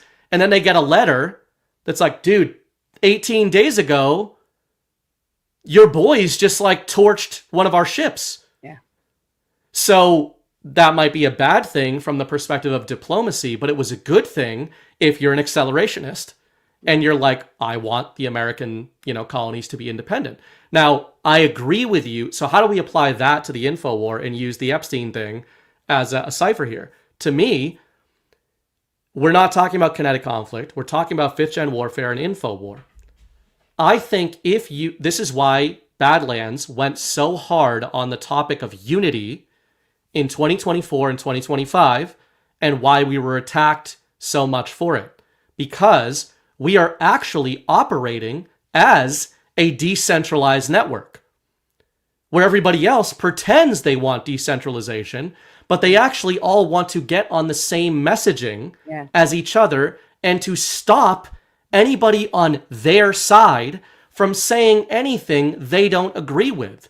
And we saw this throughout 2024 when it comes to election fraud, and we weren't allowed to call elections fake until Donald Trump said they were fake after we were calling them fake, right? And continues to do so.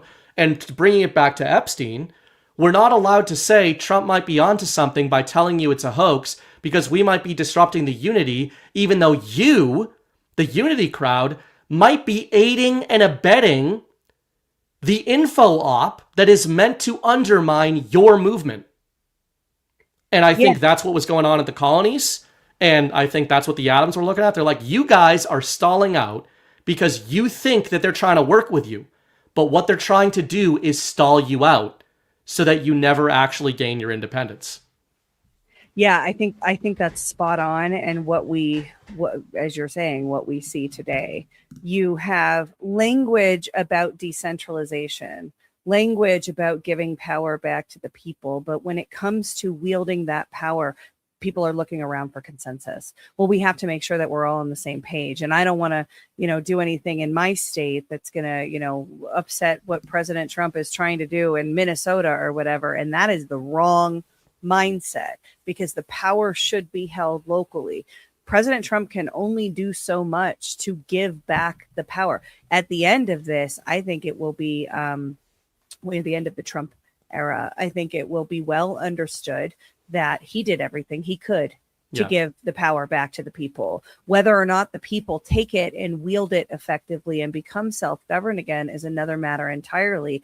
I think Roe versus Wade was a good example of where, kind of this problem, like bringing this problem together, right? We heard forever we want Roe versus Wade to be undone. It's, it's baby murder, it's horrible, it's et cetera, right? So they do it. They overturn it, they hand it back to the states, and the people in the states are like, well, what the hell do we do now?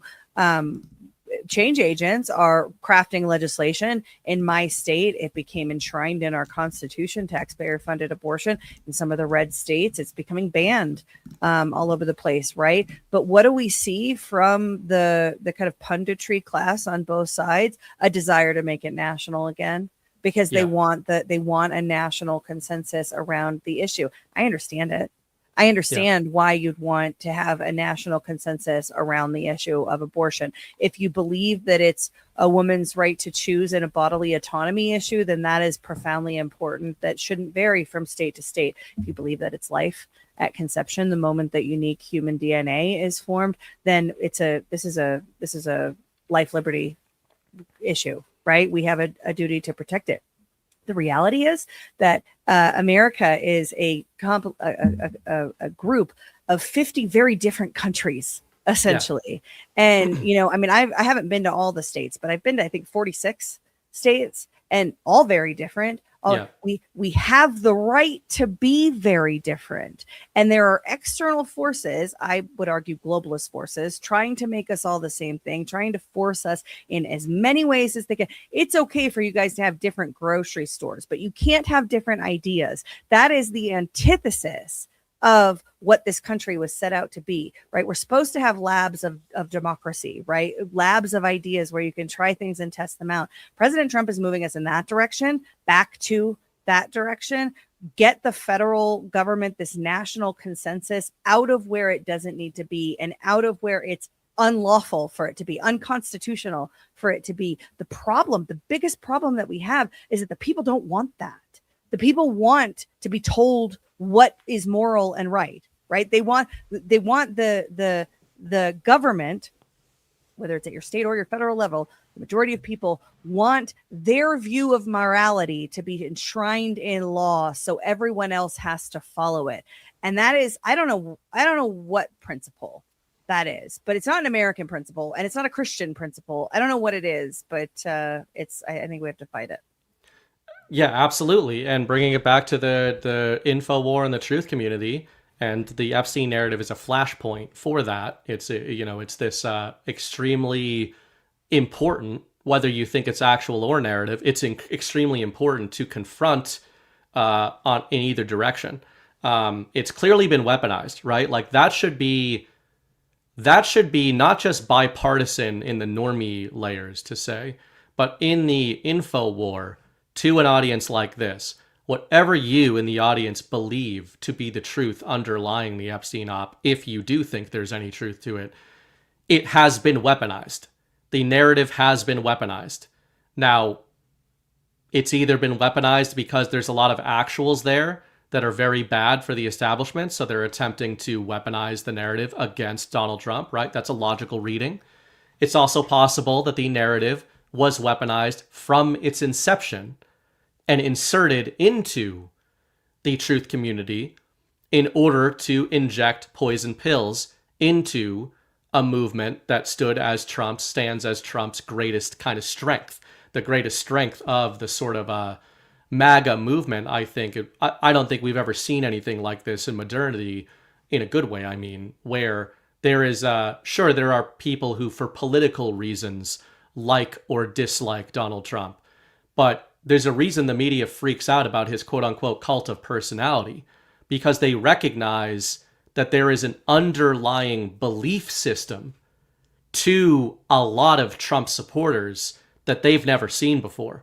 Like, say what you want about Reaganites or JFK people or Bushies or Obama, whatever, true believers in the communist side of the aisle or whatever, but they're really, I don't think the establishment has seen something the sort of populist uprising Donald Trump represents in this country maybe since its founding, literally.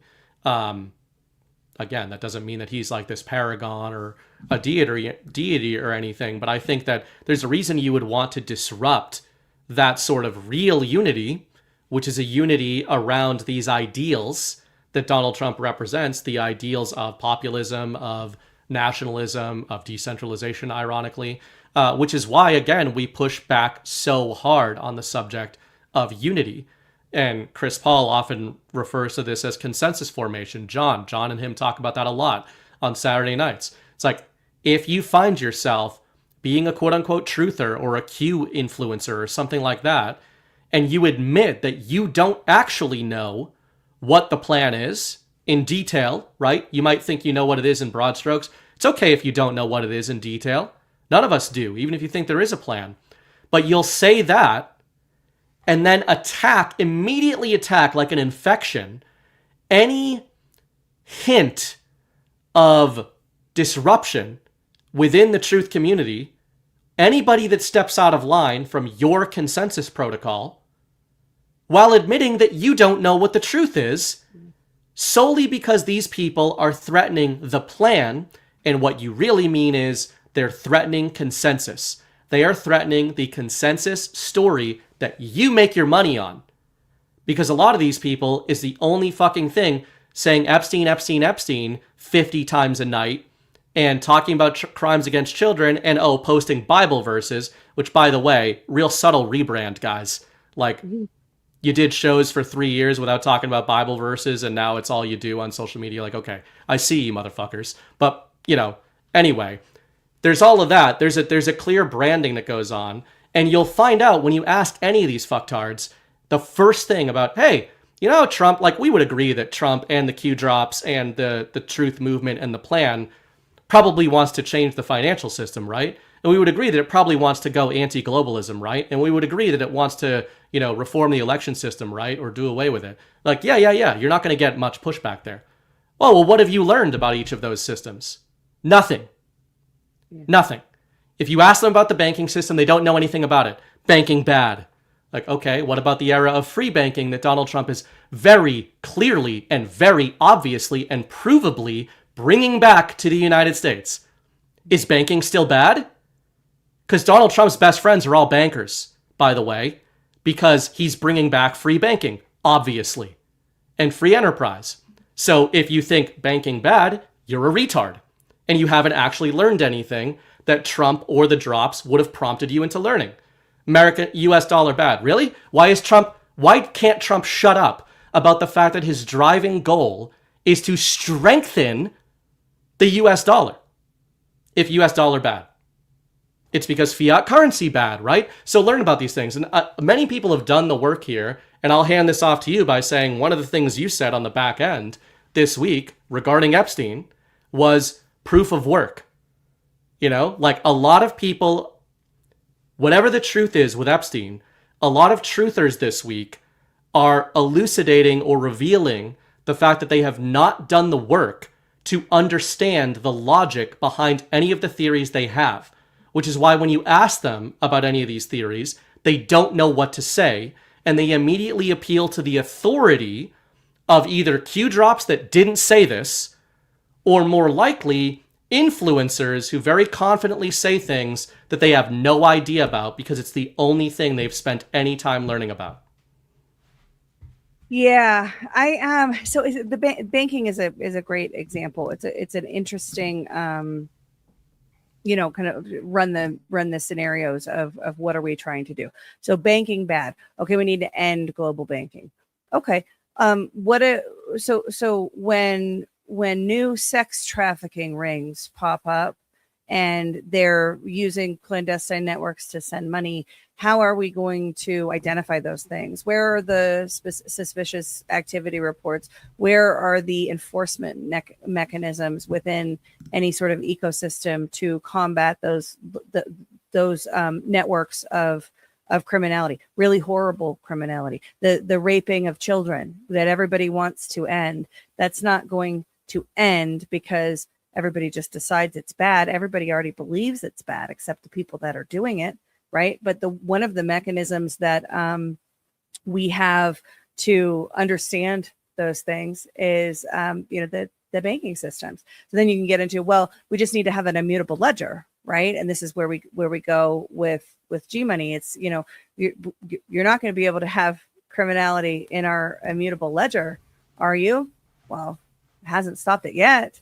There's still that aspect. I think that the problem that I keep circling back to, that I think people get misguided on, is this idea that we're going to end evil, that we're going to stop the criminal networks. Again, they're starfish, right? So we can cut as many of them into pieces. They're going to regrow. We have to be open-eyed about that and have clear minds about it and decide what we're comfortable with in terms of these systems. But I don't see people having those conversations.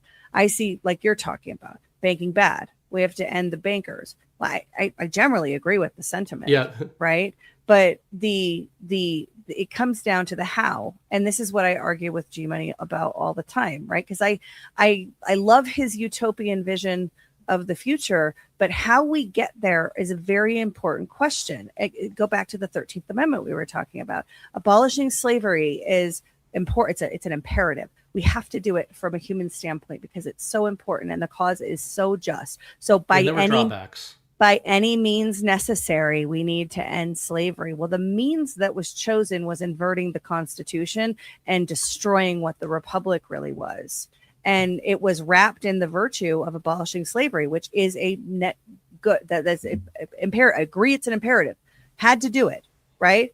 But the way in which we get to these utopian end states is more important than the assertion of what the utopian end state is going to be, because there are second and third order consequences. There's, as we were talking about at the beginning with the Epstein video, it's a system of systems, and you have to be very intentional about how you break them and rebuild them, and that's why it can't be rushed. And it needs to be very thoughtful. And I think that there is a plan for that. I think we see glimmers of that. I think we see outright assertions. If you look at, Scott Bessent and what his priorities have been since he's gotten in, the powers that he's taken from the Fed and given back to Treasury, there are indications of what the plan is. And none of us know, but we can read the signs, right? We can look at what's happening and kind of analyze them. And assert. What we shouldn't do is have blind faith in any solution, because all of these things involve humans and technology coded by humans.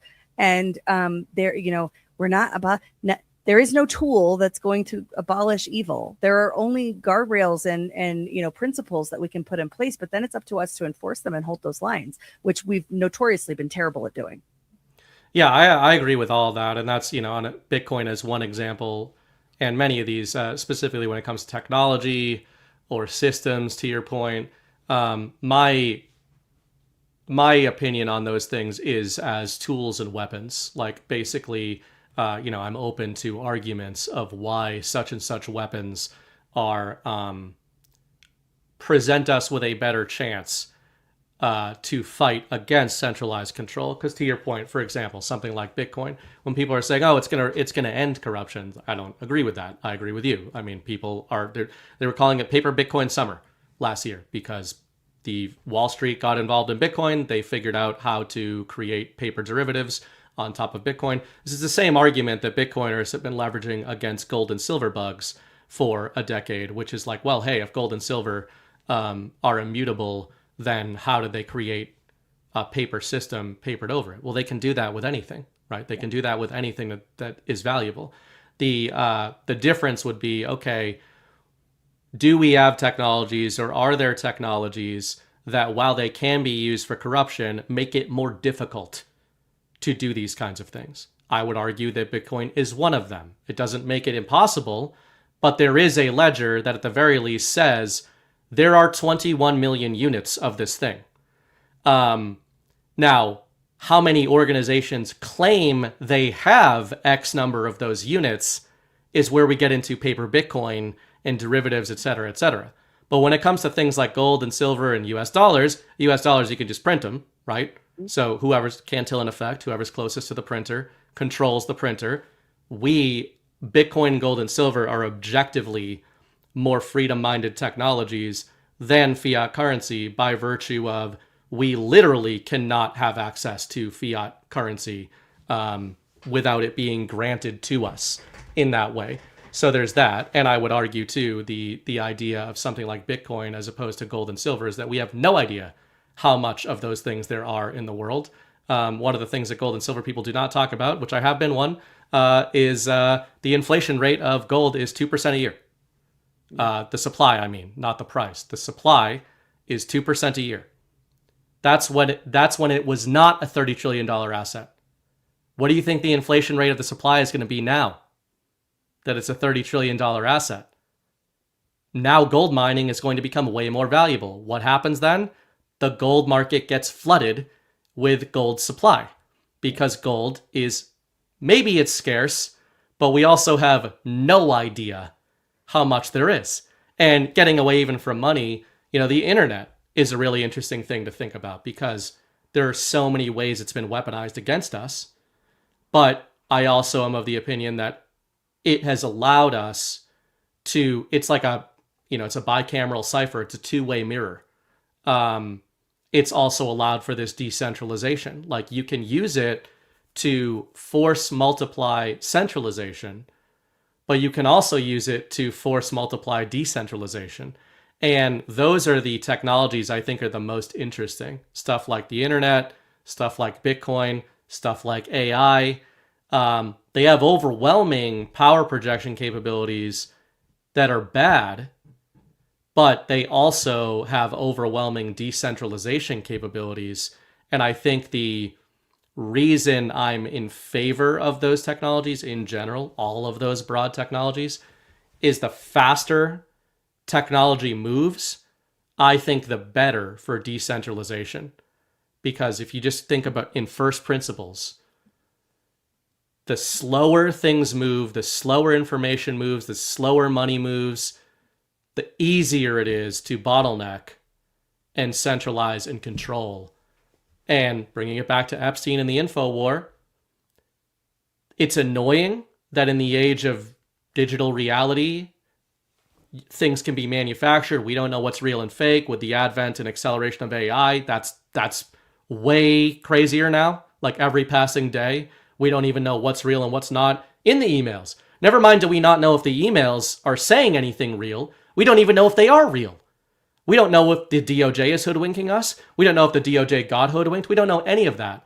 The good thing, though, is that the very speed of the info war makes it impossible for the establishment to consistently put forward a unified narrative.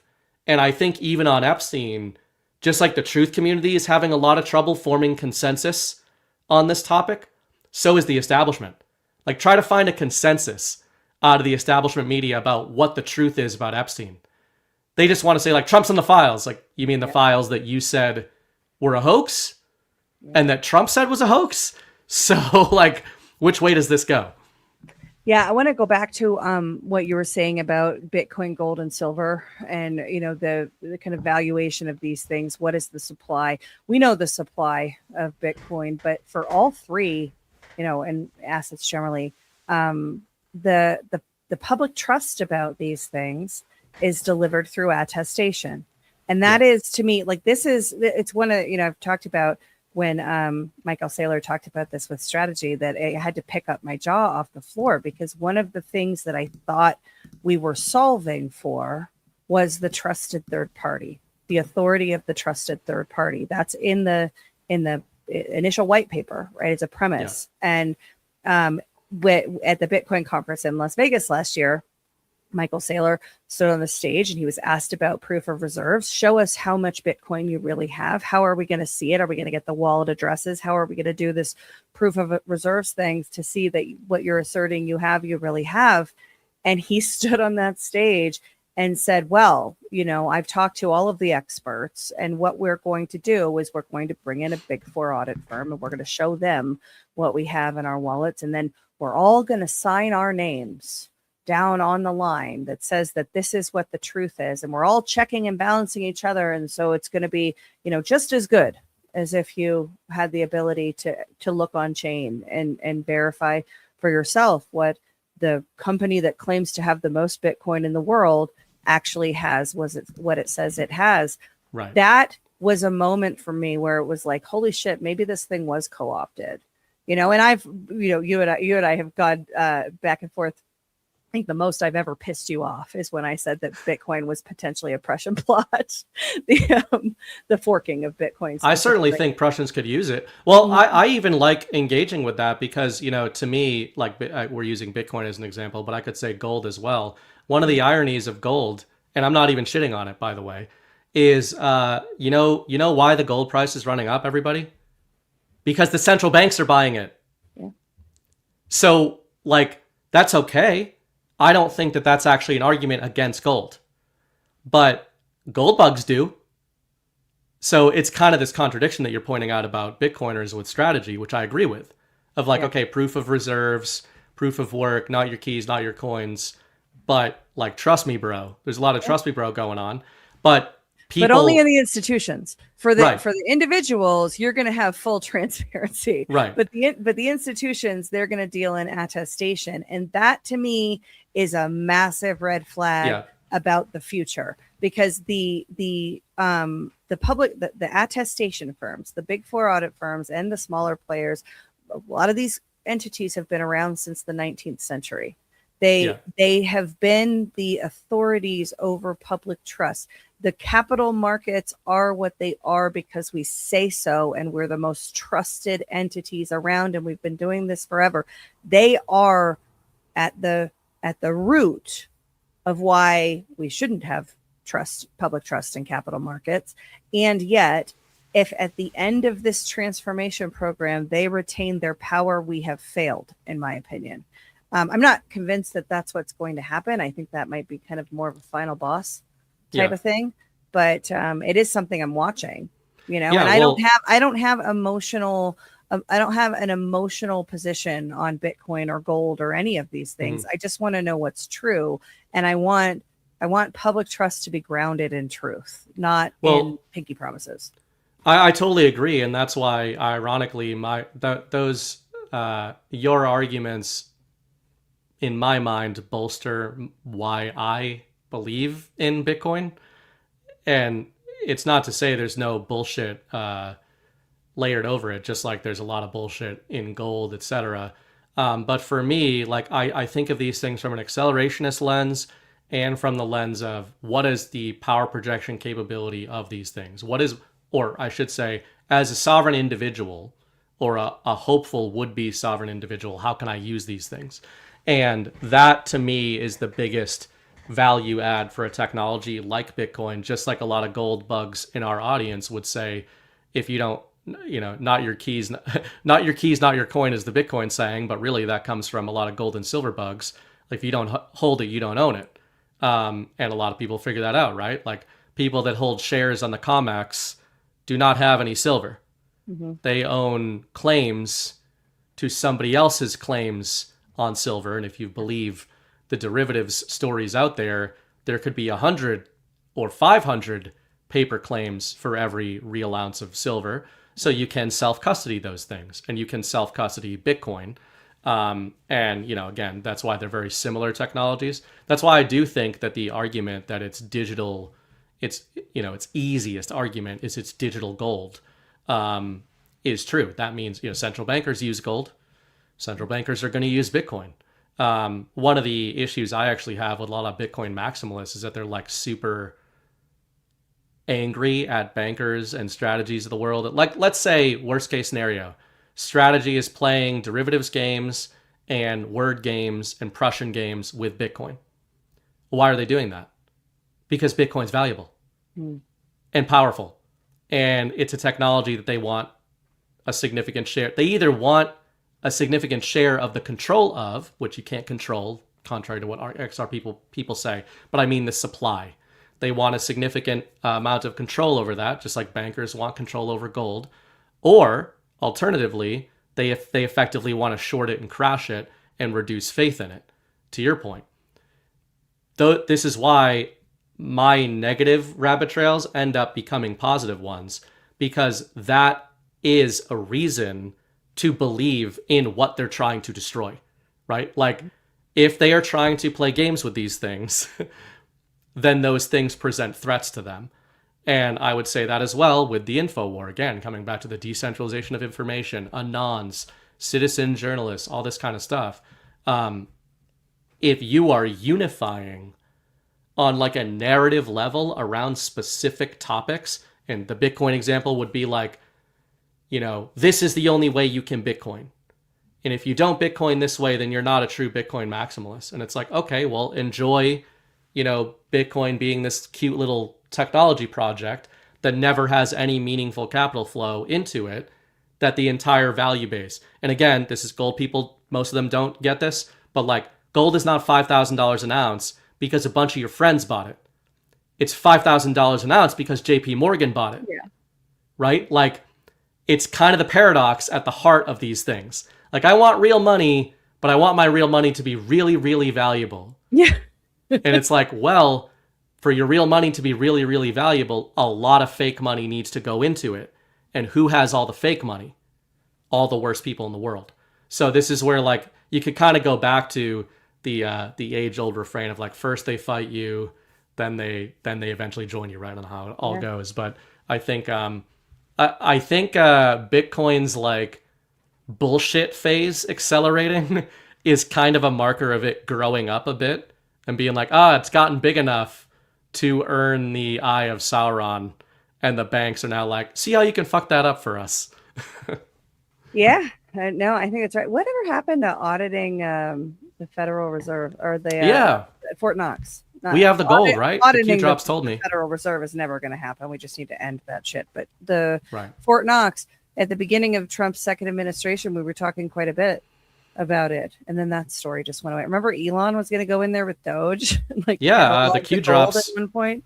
The Q drop said, "We have the gold," in response to an Anon question. Do we have the gold, Q? And Q said, "We have the gold." And what is that? Now, maybe we have the gold. Who is we, though? Because it doesn't seem to be you and I. It seems to be a trust me, bro. We've got the gold.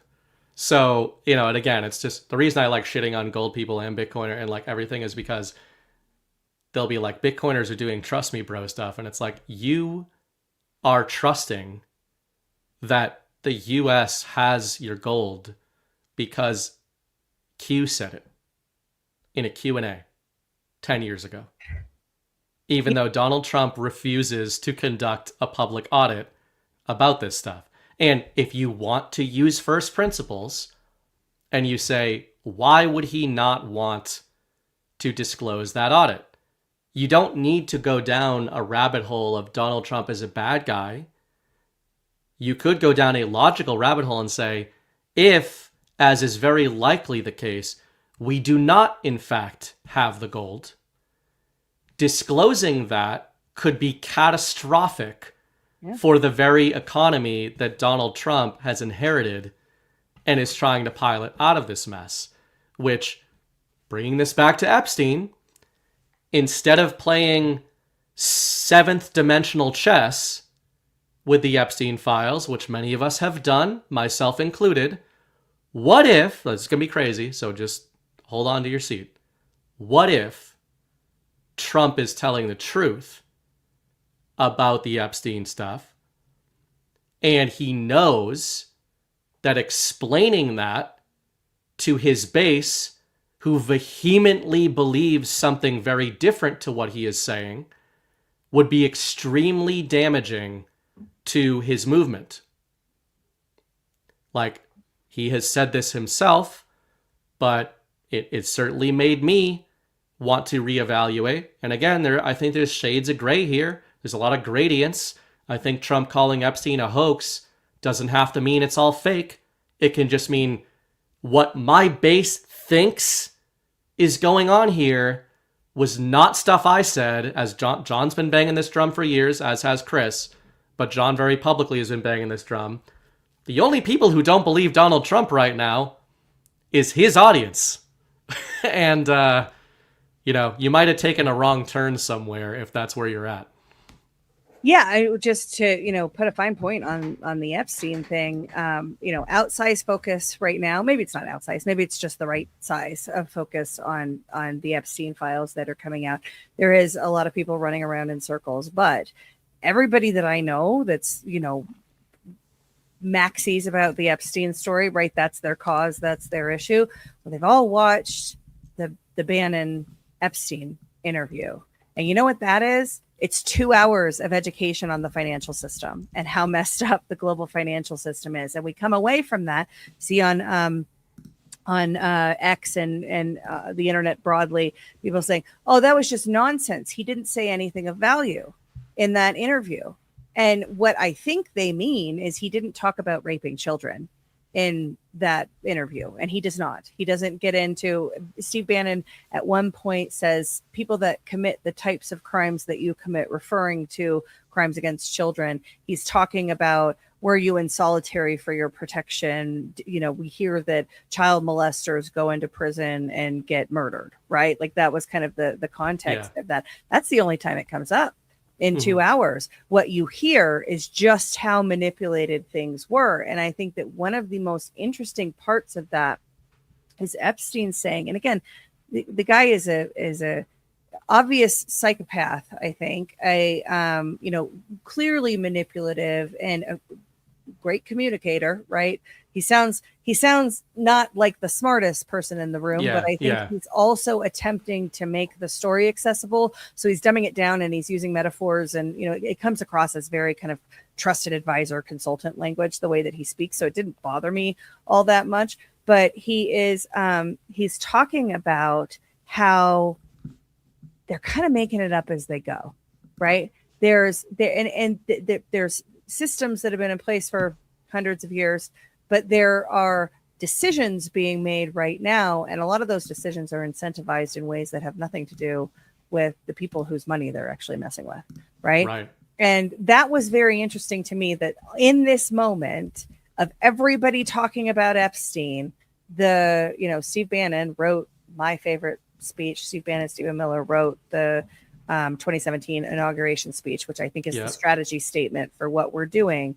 That surrogate of President Trump, we don't know if it was Bannon that released it. We don't know. I don't think we know who released this footage. But parts of it were in the DOJ files, I believe. I don't know if all of it is coming from there. Okay. Well, this 2 hour cut of what is about 15, they say about 15 to 16 hours of footage overall. And the message is, it was media training. Bannon was just doing media training with Jeffrey Epstein to rehab his image. Well, in this 2 hour clip from that footage, Bannon talks about the film he's making. So there's things that there's so many narratives about this that seem to be easily disputable by the substance of the thing itself, but that doesn't matter because, some people aren't going to watch 2 hours. They're just going to repeat, retweet and repeat and believe what they were told about a thing. But it is very, very interesting inside of this for him to watch this guy who, again, Bear Stearns, the morning of the 2008 financial collapse, that morning that breaks, they take his call. That is, assuming it's true, that's kind of a big deal about insight into what role he was playing. And in this footage that was released, people are upset because he doesn't talk about what he was doing with children, but they're missing what he's admitting to about the central planners and the central bankers and what they did. He goes back to, policies passed by Bill Clinton, and you get kind of a insider's look, true or not, we can quibble about the details, but insider's look at how we got here from a global banking standpoint. And that's an education that everybody needs. Everybody needs to understand that, because if you don't, you're going to make the same mistakes over and over again. I totally agree. I mean, there's a reason that I, really gravitated. I couldn't have predicted it, but I started getting interested in more the financial realm probably 2023. G-Money orange pilled me. So that was the start of it. But, really kind of went down those rabbit holes. But then entering 2025, I really found myself, actually, second half of 2024, I was keeping an eye on all the people in Trump's orbit, as all of us were, and picking out comms and seeing what rabbit holes I could dig into. And I kept finding two guys in particular just resulted in extremely rich digs. And I guess what I'd mean by that is, there's a lot of times when a Steve Bannon will say something, a Trump ally will say something, there's a lot of obviously disagreement over who is and isn't a good guy, secret white hats or not. But I'm just saying that there's things Donald Trump himself says that I'm like, oh, that's clever. But it might not hit you like some grand revelation, or it might not come to fruition in exactly the way he says. This is pretty common with Donald Trump himself, where he speaks in pretty macro terms, right?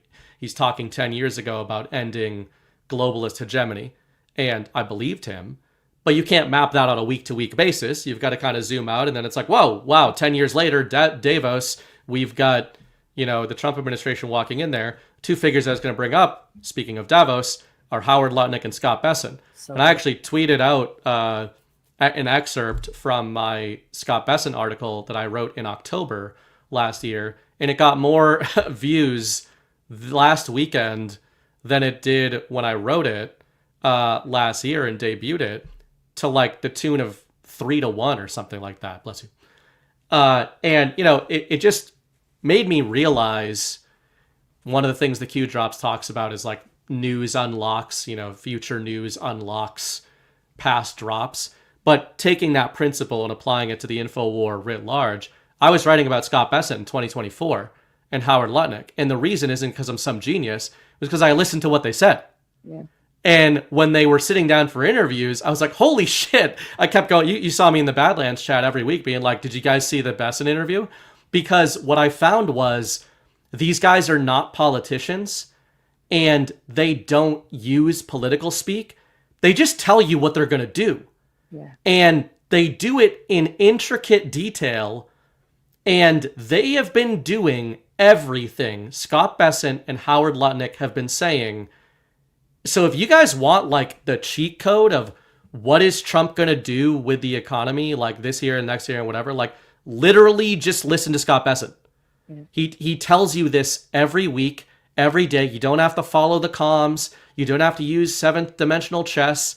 And anyway, I thought it was a really interesting convergence where the reason I thought it was notable that my article blew up last week is I'm like, man, all of this information that Scott Besson and Howard Lutnick are talking about in Davos is stuff they've been very publicly talking about for 2 years and that people have been writing about for 2 years in the truth community. But the truth community just totally glossed over it until there was a super sexy soundbite of Howard Lutnick on a stage in Davos saying globalism is dead. And then Scott Besson like made fun of Gavin Newsom. He went viral because he made fun of Gavin Newsom. Meanwhile, I'm like, guys, did you miss that Scott Besson said he was going to be involved in a grand global economic reordering? Mm-hmm. And then Donald Trump installed him as the U.S. Treasury? Like, that's where the signal is. And it's not a bad thing, but I think it's just anytime these things are so emotionally amplified, these narratives and through sound bites, I understand why it happens, but I think a lot of people in the truth community and in Trump's base are kind of like always waiting for when's like the big reveal, right? Like it might be like the reveal of the financial system. It might be the who has the gold, who are all the pedophiles, like when are we saving the kids? And they're waiting for like a press conference of like the world has been saved. The pedophiles these are them. Yeah. The banking system has been defeated. But instead, they're just telling you how they're doing this stuff. And to bring it back to Epstein, one of the things I'd said on a Power Hour a couple months ago is, you know, if you do play with the idea of the Trump administration actually being furious about the truth community only focusing on the Epstein narrative, might be that they saved 60,000 kids from human trafficking in 2025. And nobody said anything. Yeah. Including the truth community. Nobody gave a fuck. Like, if you go watch that press conference with Tom Homan, where he's talking about like 60,000 in 2025, and he says most of them were trafficked and many of them were sex trafficked. He doesn't give you the statistics on each thing, but tens of thousands, right? If you had told anybody following the Q Drops or the Epstein narrative in 2017 that you would see a press conference wherein a member of the administration would say, we have rescued 60,000 children from trafficking, you would think the entire truth community would be like, we are doing it. We are doing all the stuff that everybody called us crazy for doing. And instead, everybody is focused on, what about Little St. James Island? Yeah. So there's many reasons they might be pissed about this. We're saving children every single day. You see not just children being saved, but you see people being rolled up, not congressmen or Hollywood personalities. So to your point, nobody cares because it doesn't scratch the itch of the salacious thing. So people can say, see, I was right. It's Hillary Clinton or whatever. If you're but we hear that we're morally driven on this issue by saving the children. But when we're saving the children, it's got to be salaciously high profile, or it's not going to resonate with us. Those two things can't coexist.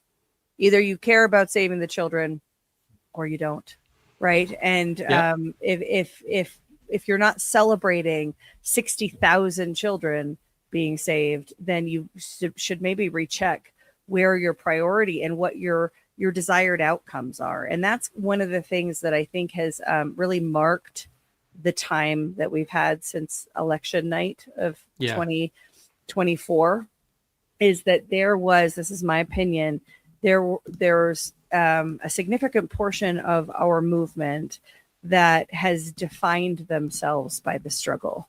Their personality is this contentious, fighting for truth and justice. And it's so marked by the struggle that they can't see when the truth and justice is actually happening. I think we're living inside of a justice phase right now. We've been calling for it forever. We've wondered whether it would be a thing, but now we're actually seeing evidence of it. The Grand Rico conspiracy is one element of that. But Ash, nobody's been arrested yet. Yeah, but you have the director of national intelligence talking about a treasonous conspiracy involving the prior director of national intelligence. Then you have people like John Kiriakou, who I think is a material witness to that treasonous conspiracy and the not just Russiagate, but the portfolio of crime that Russiagate was intended to cover up, right? Who has firsthand knowledge of John Brennan's corruption to the detriment of the United States of America. And he's out as a former CIA agent, able to tell his story. These are things that if the clandestine people doing the portfolio of crime still had control, John Kiriakou would be dead. And there's no way that his story would be, played on Rogan and all of these other mouthpieces, because it's too dangerous to the people in power. They're not in power anymore. That is, they're still residual. Again, they're starfish networks. So the CIA, for example, 18 intelligence agencies, but we'll use the CIA as the example. They're able to do what they do because their resources and networks, they're not on paper. There's no ledger of that stuff. There might be second sets of books in different places, but there's no head you can cut off and defeat that thing, but you can defeat it. You defeat it through infiltration. You defeat it. If you think about the this is going to be this probably get us canceled, this take, but why would nothing else? Why smallpox blankets? Right. If you have a decentralized enemy that you can't pin down and you can't, what do you do? Well, you have to infiltrate and chose to make them sick. I like your thinking. Bring back the smallpox blankets. I like where your head's at. That's the answer, is smallpox blankets. You need to find somebody with smallpox. Framing, right? It's the framing of of are we winning the war, or are we just riding out the Great Reset, right? Where we're telling ourselves stories of riding out the Great Reset. Your theory of good reset versus Great Reset, that is, I struggle with it the most, because you're still bringing about 1984 in Brave New World. It's just going to be branded as good. Well, that would be the bad version of it. That would be the Great Reset. See, framing. Well, that's fair, but I think the Great Reset was always going to be branded as a good reset, but the real good reset is not going to need to be branded. But we'll see. I mean, the funny thing is, one of the other, it's not even a we'll see. That's actually kind of the other point I wanted to make. A lot of our conversation prompted by the Epstein files and relating Trump into this, and you mentioned earlier his Bannon speech from years ago. We talked about last time you were on the narrative, like that really is an anchor point of the mission statement of Donald Trump. And, the only people who don't believe him are the truth community. Normie MAGA people, even a lot of them believe him more than the truth community does. And when I say that, I don't think that a lot of truthers know that they're not operating in accordance with what he laid out as the mission statement. they think they are. But really, they're just getting caught into these binaries, these dualities, these system thinking. And I talk about the weapons of the enemy refrain all the time. I always call it the Boromir refrain. I think about that a lot. It's one of the things I struggle with, of like, kind of seems like we're doing a lot of system stuff. I understand maybe we're using the system to destroy itself, or we're in the gates, and that's kind of what we're doing, and there's a certain sense to that. But yeah, there is this point where instead of waiting for a pivot point, like when do they switch over into giving us the power? I do really believe that it's about not waiting for that stuff. And on an actual level, there's a lot of different versions of that and opinions on that. I often self-own by saying I pay taxes, like I'm filing my taxes this month. And I'm a little bitch for doing that, right? There are real, actual ways that you can fight against the corruption that Donald Trump says he is fighting against. One of them would be not paying your taxes. There's obviously kinetic ways that we don't endorse or agree with, because I don't think those are going to be good, not because I don't agree that tyranny should be overthrown by any means necessary, but because I think we actually are on a good path so that those things would actually hold us back, not push us forward. But I think in the narrative, which is the name of the show, and it's what we're doing in the info war, eventually everybody got on board with this idea of narrative warfare. Eventually, if you agree with nothing else, using the Epstein op as an example tonight, it is inarguable that what you are doing is arguing about stories that you've been told about things that you will never, ever, ever be able to verify. And instead of using that or taking that as a doomer refrain, which is what people frame me as, or frame us as, that is not the takeaway for me. The takeaway for me is to look at how narratives are being weaponized and who is weaponizing those narratives and what are they keeping us from. So we kind of open the show by saying, whatever you think is the truth about the Epstein narrative, it has been weaponized. It is being used against you. And the only way it can be weaponized effectively is if you become psychological fuel or ammunition for the operation. Nobody gives a shit what the mainstream media says or thinks. Yeah. They do give a shit what the people ostensibly representing Trump's movement and the sovereign, MAGA-minded movement holds. If you project things that are not true, then you have to own that, and you have to carry that, and then your whole movement has to carry that. So that's why, again, coming back to the unity versus decentralization idea, if you take Donald Trump at his word, then at some point the power isn't given back to us. As you said earlier, it is taken back by us. And now, when I say the narrative, I think that's the lowest friction, but arguably the most important beginning point of taking power back is taking back the sovereignty of your own mind and not outsourcing your thinking. That includes to Donald Trump, who, yes, John Harold is correct that Donald Trump has not been the one pushing the Epstein op, like everybody else has been pushing it. But it is important to recognize that at times when he has found it advantageous, he has also pushed these things. Which is why when you understand that you're operating in a 5th generation InfoWar battle space and you stop getting in your feelings, you understand that patriots lie to us, they mislead us, they are mistaken at times. They might think something and something else turns out to be the case, which is why you can't put your full faith in anything any of these people say.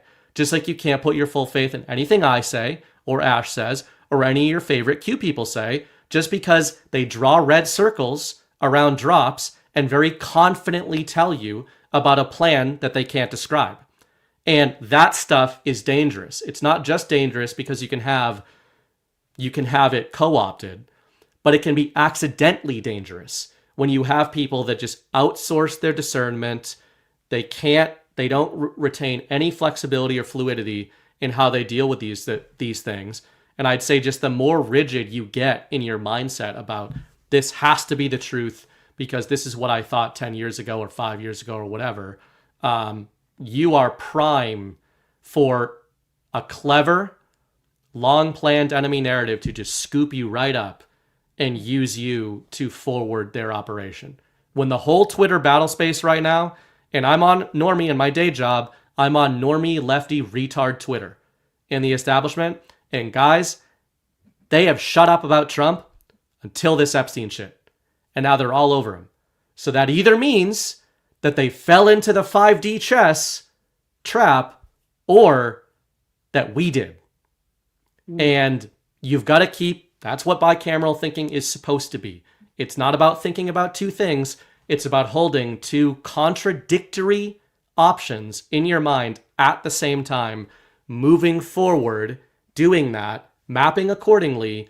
And that's the only way, in my opinion, to actually guard your sovereignty and make sure that you're not just being led along by a story, to your point. Yeah, we talked about this a little bit on the Blitz yesterday, but I think that if we're heading into a reality collapse, and we've been told, I think we're in a reality collapse, but we've been told by the AI research community and all the trusted experts that we're going to head into a reality collapse and it's going to be really horrifying. Well, what is the thing that people need more than any other thing to be able to navigate that kind of environment? It's sovereignty of the mind. It's the ability to encounter stimulus and evaluate it and determine, whether you think it's real, what you think about it, what it means to your worldview. It is the opposite of reacting from an emotional place, an emotional orientation to that stimulus. Now, I think that we still have a long way to go, but I think that we're way further along than we were in 2020, for example. And I think that that's a good thing. I think that if President Trump succeeds, if the Trump administration, because it's, the whole team, if they succeed in having the American people be better critical thinkers, right, and the people of the world, because I think this is a global transformation, but to actually turn your brains on and to recognize, we did at the last GART, the radical doubt panel, which was one of my favorites, withholding belief at the outset. You have to convince me that what you're telling me is true. I'm not just going to believe you anymore because you've lied to me so much. All of you institutions, holding that as your kind of default position.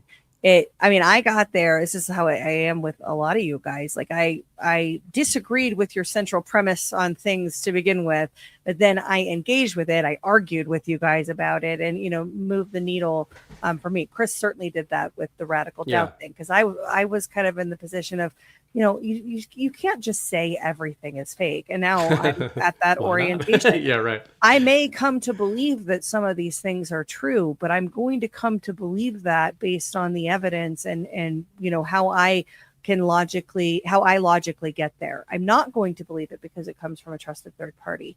And the trusting the plan is still relying on trusted third parties. And it's even crazier because it's relying on trusted third parties that you don't know. You don't know why you trust them, right? You can't know why you trust them, but you trust them. And again, I think that's where it's kind of become core identity to some folks and breaking out of that. It's like you break out of one mental prison to put yourself in another.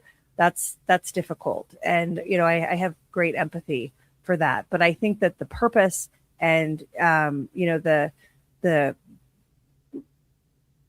determination of whether we've won is the mind. It is the orientation of the American people. Are we still waiting for someone to save us? Are we still abdicating our ability to consent? Because right now we don't have informed consent in pretty much every domain and people don't care and they're still complying. That's a problem. That's something we have to break in the mind. And I think that's kind of what this next season is going to be marked by. To what you said yesterday on the Blitz, it is a great benefit to make people have to think because so many things are fake. And this Epstein thing is a great example of that. Flooded the zone, 3 million documents. A lot of them are allegations only, right? Some of them are OCR issues. There's a whole bunch of reasons to why you have to have your brain turned on and you have to be consuming this stuff from a critical position. And slowly, one by one, people are hopefully going to get there. It's, sometimes that stuff takes shame. It's, going back to the proof of work thing from a narrative standpoint. What is your proof of work? Well, if you're out there screaming about the Epstein's files and the thing that you're holding is fake, that's your proof of work. Yeah. Yeah. If you got a red binder. Yeah. Very well said. I would agree that it's funny. I strongly subscribe to Bruce Lee theory that's stuck in my head, or quote, stuck in my head from the time I was like 9 years old and I was obsessed with Bruce Lee. He said it was in reference to his fighting style. It was very controversial because he was teaching Westerners the secrets of Chinese fighting styles. And then he was learning Western boxing and he was mixing styles, and it was, basically a religious affront that he was committing. And when asked about it, he said, take what works, leave the rest. They asked him about his fighting philosophy. And he said he applied that to his whole life. And I try to apply that to the info war. So for me, the Q drops were, whatever the truth is of the Q drops, they were overwhelmingly positive for me. Because I think that they were a tool and or a weapon that was put out into the battle space that you could pick up and wield. And use that to project you. Like for me, it was an accelerator. It was a map that kind of connected these things that I knew, disparate elements of what was in there, but some keys went into different locks and some threads bound together. And, eventually I used it. Like I barely reference the drops now, not because they weren't extremely influential for me or even that I soured on them. I really haven't soured on the drops. It would be like souring on a sword, souring on the internet. It's like they are what they are. I used them for a purpose that I think made me a better person. It gave me a lot of hope. It gave me some good training to try to figure stuff out that I kind of took into the future. But that doesn't mean you stay there. And I think a lot of people, they can also be weaponized by the enemy. And just like in fighting, if you become stagnant, if you might have a great fighting style, but if you're the champion, you need to constantly be reinventing your fighting style because everyone is gunning for you. Everyone knows how you fight. And if the Q drops are everything that Q adherents and followers, which by the way, if you're being called a Q follower, you fucked up. I would argue, and I used to say this about myself, guilty. This is like Q anonymous. It's, and again, overwhelmingly positive for me. But if you're calling yourself a Q follower, you have literally rejected the stated premise of Q and of Donald Trump, which is to think for yourself and seize your own sovereignty. If you are constantly appealing to the authority of something that in its own information set tells you it is going to lie to you because of the battle space it is operating within, you can't be helped. And you not only can't be helped, you are probably being weaponized against the movement that the drops arguably started. That's the positive reading, right? There's all kinds of negative readings. But I just mean the positive reading of the drop. If that is what you were appealing to for all of your arguments, I would argue that you are actively harming the exact movement that the drop said, which the drops lay out. It says not to use the drops to red pill people. It says it directly. And there are people who have built their entire personalities, to your point, on this whole thing. Just like there are people who have built their entire personalities on Donald Trump. And if Donald Trump is telling the truth about wanting to return power back to the people, that's probably not what he had in mind, right? Yeah. As long as Donald Trump is the president, everything seems to be going great. Okay, well, what about after that? So, these sorts of discussions and the seizing of sovereignty get framed to some people as negative, but I see them as the exact opposite. I see these as the most encouraging kind of conversations because, and the fact that there's so many people that do engage with this stuff. I know I respond a lot to like what I see as friction to free expression in the truth movement. Obviously, I'm going to respond to those things, but I do understand that there are a lot of people that gravitate to this kind of messaging because they feel the same way. And that's good. Again, I think that's a perfect example of the decentralized unity that Badlands has. Not just people on the shows, but our audience. It's like, you go to a GART, you are not going to find uniformity. And that is good. Yeah. You go to a Q drop prayer circle, and that is all you're going to find. And if somebody steps out of line or has a different interpretation of one of the drops, for example, who's a Q person, they're going to be completely ostracized and banished because it has become a religion, just like MAGA has become a religion for some people. So, I think the Epstein narrative resurfaces a lot of these things because it really is so synonymous with the drops, with the MAGA movement, with the truth community, and it's been weaponized. So, I think my takeaway would be, I don't know what the truth is. I'm going to continue to write about the Epstein narrative and talk about it because it's a relevant and important narrative to talk about how it is impacting the battle space on a micro and a macro. But the first step you need to take to bring the AA analog full circle is to admit that you do not know what the fuck the truth is about Jeffrey Epstein. You don't fucking know. Whoever you are, you're watching this, you're listening to this, you're writing about this, you're writing an angry comment or a nice comment, you're listening to Qfluencers, you're a lefty retard, whatever. You are full of shit if you say you know what the truth is about this. And as soon as you admit that, things are going to feel a lot better for you. Yeah. Liberating, I think. And this is not to, shit on Q followers. No. But I think that to that, the follower part, there's two, and I have a respect for the Q movement because, again, like just like with my journey with you guys and your ideas and kind of your theories, I started from a place of, well, that's ridiculous and retarded. And then over time saw the people that I knew and loved in the Q community getting closer to God, finding not just getting closer to God, but finding Jesus through that process. And that I have a ton of respect for it.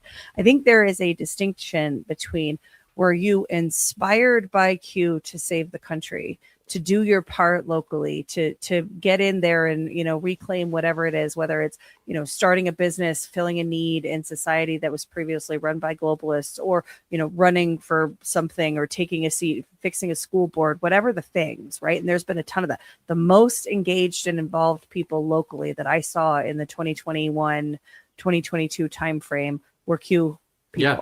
They were actually living it. So that whole complacency argument doesn't work for me, at least in terms of, at that period of time. I think I'd say most Badlanders are former or current Q people.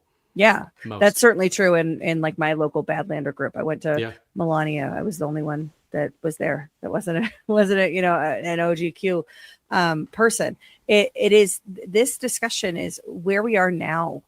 Right. And what is the meaning and the intention now of the Q drops? I think that there are people that were inspired by Q to save the country, and they're doing that. And there are people who are waiting for the Q team's third act to come. And like you said, the press conference of evil has been defeated, and we did golden age starts now, right? And that is a religious fervor, and that is going to lead to resentment. And how unfortunate that people who have gone through the tough mental work of breaking out of the status quo of our prior existence to jump back into a state of dependence and domestication, waiting for someone else to save the country for you. It is going to depend on us. We have to do it. And, I think that's kind of the distinction. And I have, friends and family that are still Q followers, and mad respect, a lot of love, no We've shame. got a show no, coming on next Yeah. that are great. That's Yeah. great. And I get a lot out of it. I'm not just saying that because I know the guys. They use Josh, Alpha, and Brad use the drops to actively dig into what they think is going on now, to find patterns, to find things they might have missed, because they're engaging with it as an information dissemination program, which is exactly what I still believe it was, in a good way. You don't have to agree with that, but it's a tool, and they are using it. Then there are priests. Like, the Bible is a tool, right? And that's not to insult it. It's to say, like, you can use the Bible to free yourself, to free your mind, to locate truth, to live a better life, right? And you can use the Bible to manipulate people and lie to people and subjugate people and enslave people. I'm Irish. My blood knows this. So that's exactly like religion. It can mean it's good and bad. Like, there are very strong beliefs in these communities, but you've got to understand that these are tool sets. So, and I think a lot of Q influencers have become preachers. They have become guardians and interpreters of intelligence. And when you're outsourcing that to people, you're de facto admitting that you can't do it. You're admitting that to yourself. I can't use this. I have to go listen to a priest tell me what the Bible means. Do it yourself. What? You can watch that. You can go to a preaching, right? Like, you're going to learn things from people. They're going to think in different ways. But if you are outsourcing your discernment to people, you're doing it wrong. And if you're looking for sort of the patterns of when that might be going on, or the signs that might be going on, look for shows or people or communicators or groups who do not abide a lack of consensus. They do not abide argument or disunity. Never been a good sign, and it's not a good sign now that that's what's happening in half the truth community. Yeah, agreed. And I just, the final thing that I'll say about that, there's a bunch of people in the chat talking about, the virtues of the Q operation. Q taught us to ask questions. Q taught us to think for ourselves. And I think that's true. I think that was largely part of, if not the main intention of what that operation was. How is that shaping you now? What questions are you asking? What truths are you following and forwarding? And where is that? How has that changed your impact in your community and, more broadly? And that's a question that all of us, should be asking ourselves regularly. I'm a continuous improvement person, right? We're never done. We're always getting better. This is a journey, and we're being refined through it all the way. So yeah, that's we're in a different phase now. I think that's beyond dispute. We are in a different phase. We're about to celebrate the nation's 250th birthday. We're seeing institutions crumble and long-held standards and norms be seen for what they are, the manipulation that they are. And what an incredible time to be alive. Be the change. Live it. Don't just observe it. Don't just comment on it. Don't just wonder what's going to happen next with it. Get out there and live it and be it. Damn straight. And you can do that partly by coming to a GART. Yeah.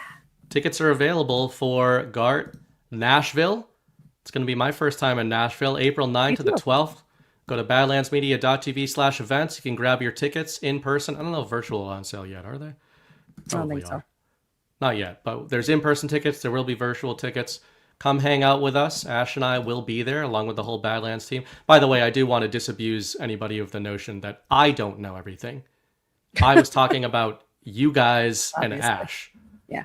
And everybody else. Thankfully, we have you to explain it all to us. Exactly. And, with a lot Ash of words. alluded to that of like every time she thinks I'm wrong, it ends up that I'm right. That happens all the time in my life. And, I am happy to be the one true source of truth for all of you guys. All right, let me grab rants and I'll get out of here. You can take off now if you want to, because I know. I'm good. I'll do rants. All right, let me run through the rants. Tom Terrific 54, $25 for the cause. Thank you, Tom. Shelty Mom 56 for episode 56. Always enjoy you two. You've set a pattern now. That has to be a thing for every episode going forward for everybody watching the show. Thank you very much, Shelty. AOB, $20. BB, you are great, but I can't measure the admiration I have for Ash. Thank you both for everything you do.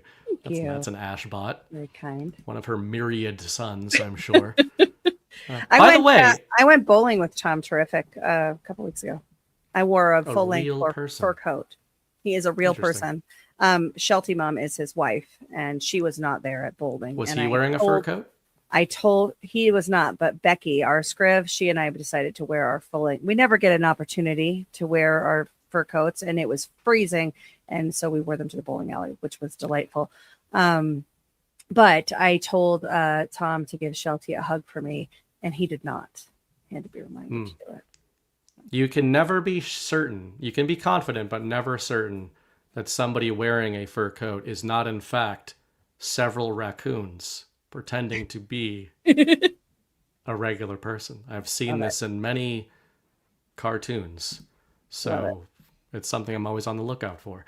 DMob21, trying to figure out this rant and giving you money. You should try, like it only works if you do like 1,000 billion cuckbucks. But thank you, it did work. ZBM, the Apaches' war tactics were brilliant. The only other tribe to run them off their land was the Comanche because of their revolutionary use of the horse and only fighting on horseback. It's like the Mongols. And the Comanche were brutal as fuck. They were the reason why the Spanish couldn't hold on to land they claimed were barely able to settle most of it. Main reason for the buffalo. Good stuff. Well, eventually we showed those engines what for. So yeah, I mean that's one of the narratives that's been kind of super twisted in the age of woke, right? Is that it was just they were all nice. This very asymmetrical. They just brought us corn and wanted to help us, man, and we killed them all. It was pretty savage, so and they were all killing each a other few too. Of your kids, yeah, like no big deal. Yeah. New Prue, go to Nicki Minaj on X. They made fun of her at the Grammys, and she's pissed and letting what she knows rip. I saw a couple people mentioning that she was going ham on X. Yeah, I mean, it's cool when I see that, but I just see crabs in a bucket when I see celebrities doing that. It's like, keep in mind, guys, celebrities are celebrities because they're the world's preeminent branding experts.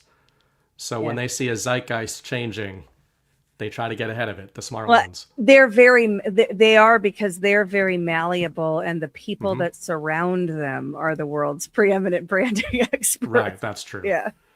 Bobby Flues just sent over $10. Thank you. Keto Higgins, I heard the Fort Knox Gold was moved to the Pinky Swear blockchain. I think you're right. Shannon CLC is a monthly Badlands supporter. Thank you. Steph Asia, $10. Thank you, both of you, for all your hard work. Thank you, Steph. Always a supporter. Keith O'Higgins, bringing the show home with him. Big tell from the Steve Bannon video was Jeff saying the financial system needed an MD. He said specialist doctors like for knees and the pilonidal system research the area of pilonidal cysts on the ass. He did actually like that. He did actually. That's not a Keith O'Higgins thing. Okay. Yeah. And then he said, will they be serving black-pilled coffee at the Q Anonymous meetings in churches? I think they will. That's what we got. I do want to point people to our new and much improved Badlands Substack, badlands.substack.com. Right there, Ash and I on Saturday put out the latest episode of The Blitz. The Badlands Brief comes out 5 days a week, Monday through Friday. It's awesome. It's myself, Ash, and Ghost all taking turns, hammering away at the narrative to kind of get you guys prepped for that day, in which we basically go through every meaningful topic and we're like, we don't really know what's going on, but here's a bunch of stuff that you might want to think about. And the Badlands Blitz airs every Saturday. It is exclusive to the Badlands Substack. It is free though, but subscribe over there, badlands.substack.com. And if you want to support us, a bunch of people signed up after the Blitz came out. So we very much appreciate that. We know it's tough out there, but if you guys do sign up for a paid subscription, it helps Ghost, Ash, and I justify the time spent. So best kept secret that's no longer a secret at Badlands is the Substack. Yeah, and go subscribe to my Substack as well. Burningbreak.substack.com. No, not Ash's.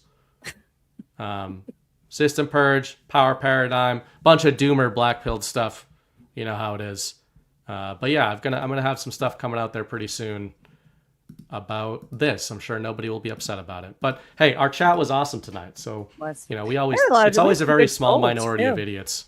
Yeah. Pretty solid troll game. You can subscribe to my Substack, ashenamerica.substack.com. It's mostly daily history updates. I'm documenting history throughout America's 250th year. There's also a bunch of Colorado stories in there as well. But ashenamerica.substack.com. And definitely watch the Blitz because it's a lot of fun. Skeptical asked if I was going African in that clip, and I think he's referring to my skull cap, which...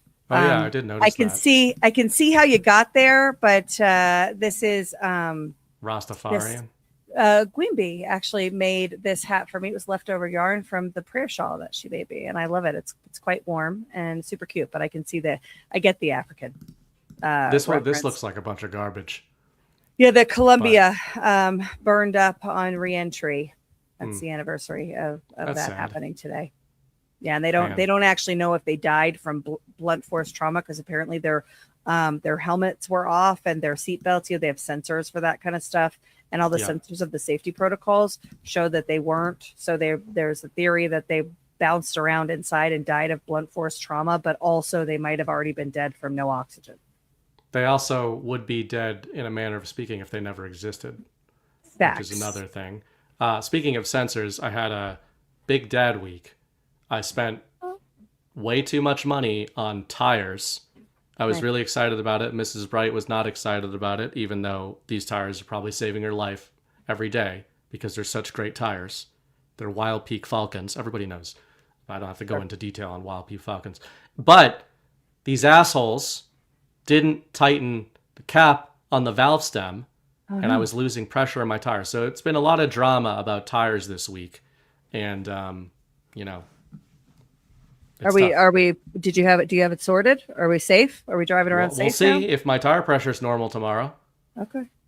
All right. But, everybody stay tuned. Thoughts and prayers. Otherwise, homework for Tuesday night story hour, Chris and I, is Troy. 2004's Troy, which we can talk about actual war and info war. And is it going to Helen? Is Helen in it? Yeah, Helen's a real bitch. Yeah, read that. Yeah, she does get naked though. So if anybody wants to see that, you can just watch that scene and then join the show. But anyway, what am I doing? I'm all confused. There's nothing left. Hit the like hit the like button, and we will see. Are we you raiding next over time. Do you want me to raid the chat over? I'll raid. I know how to do that now. I have the technology. Oh, cool. Look at you growing up. Yeah. Join Q After Hours after you watch the entire outro because that's your mission every week. All right, Ash, thanks for joining me. Yeah, and I'll see you guys next Sunday when the Patriots beat the Seahawks again.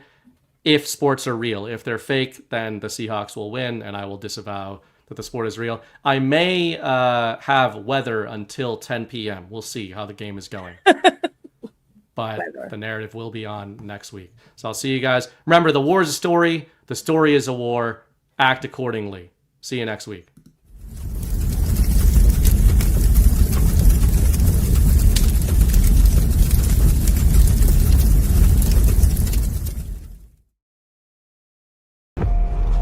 We were sleeping. I've been sleeping. I've been turning away from a truth I wanted not to face. There is a wound that won't heal at the center of the galaxy. There is a darkness reaching like rust into everything around us. We let it grow, and now it's here. How many men have you killed, my lord? I don't know. 50? 100? Countless. Countless has a nice ring to it. And how many lives have you saved? 500,000. Population of King's Landing. Tell me if your precious Randy commanded you to kill your own father and stand by while thousands of men, women, children burned alive, would you have done it? Would you have kept your oath then? Our time has come. We prepared. We grew stronger. While you rested in your cradle of power, you were trusted to lead the Republic. But you were deceived. You assumed no force could challenge you. And now, finally, we have returned. The visions are clear now. I see possible futures all at once. Our enemies are all around us. And in so many futures they prevail. But I do see a way. There is a narrow way through. It's not a prophecy. It's a story that you keep telling, but it's not their story, it's yours. They deserve to be led by one of their own. What your people did to this world is heartbreaking. We gave them something to hope for. That's not hope! We have survived by hiding from them, by running from them. But they are the gatekeepers. They are guarding all the doors, they are holding all the keys, which means that sooner or later, someone is going to have to fight them. I wish none of this had happened. So do all who live to see such time, but that is not for them to decide. All we will have to decide is what to do with the time that is given us. Forgive me. I did not sin. I have failed you all. You frame me. Captain Armor, I do not know what strength is in my net, but I swear to you I will not let the White City fall. Our people fail. Our people. Our people. I wish you good fortune in the wars to come.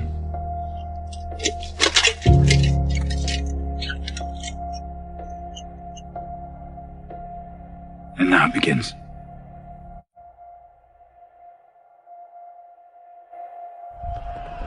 No. Now it ends.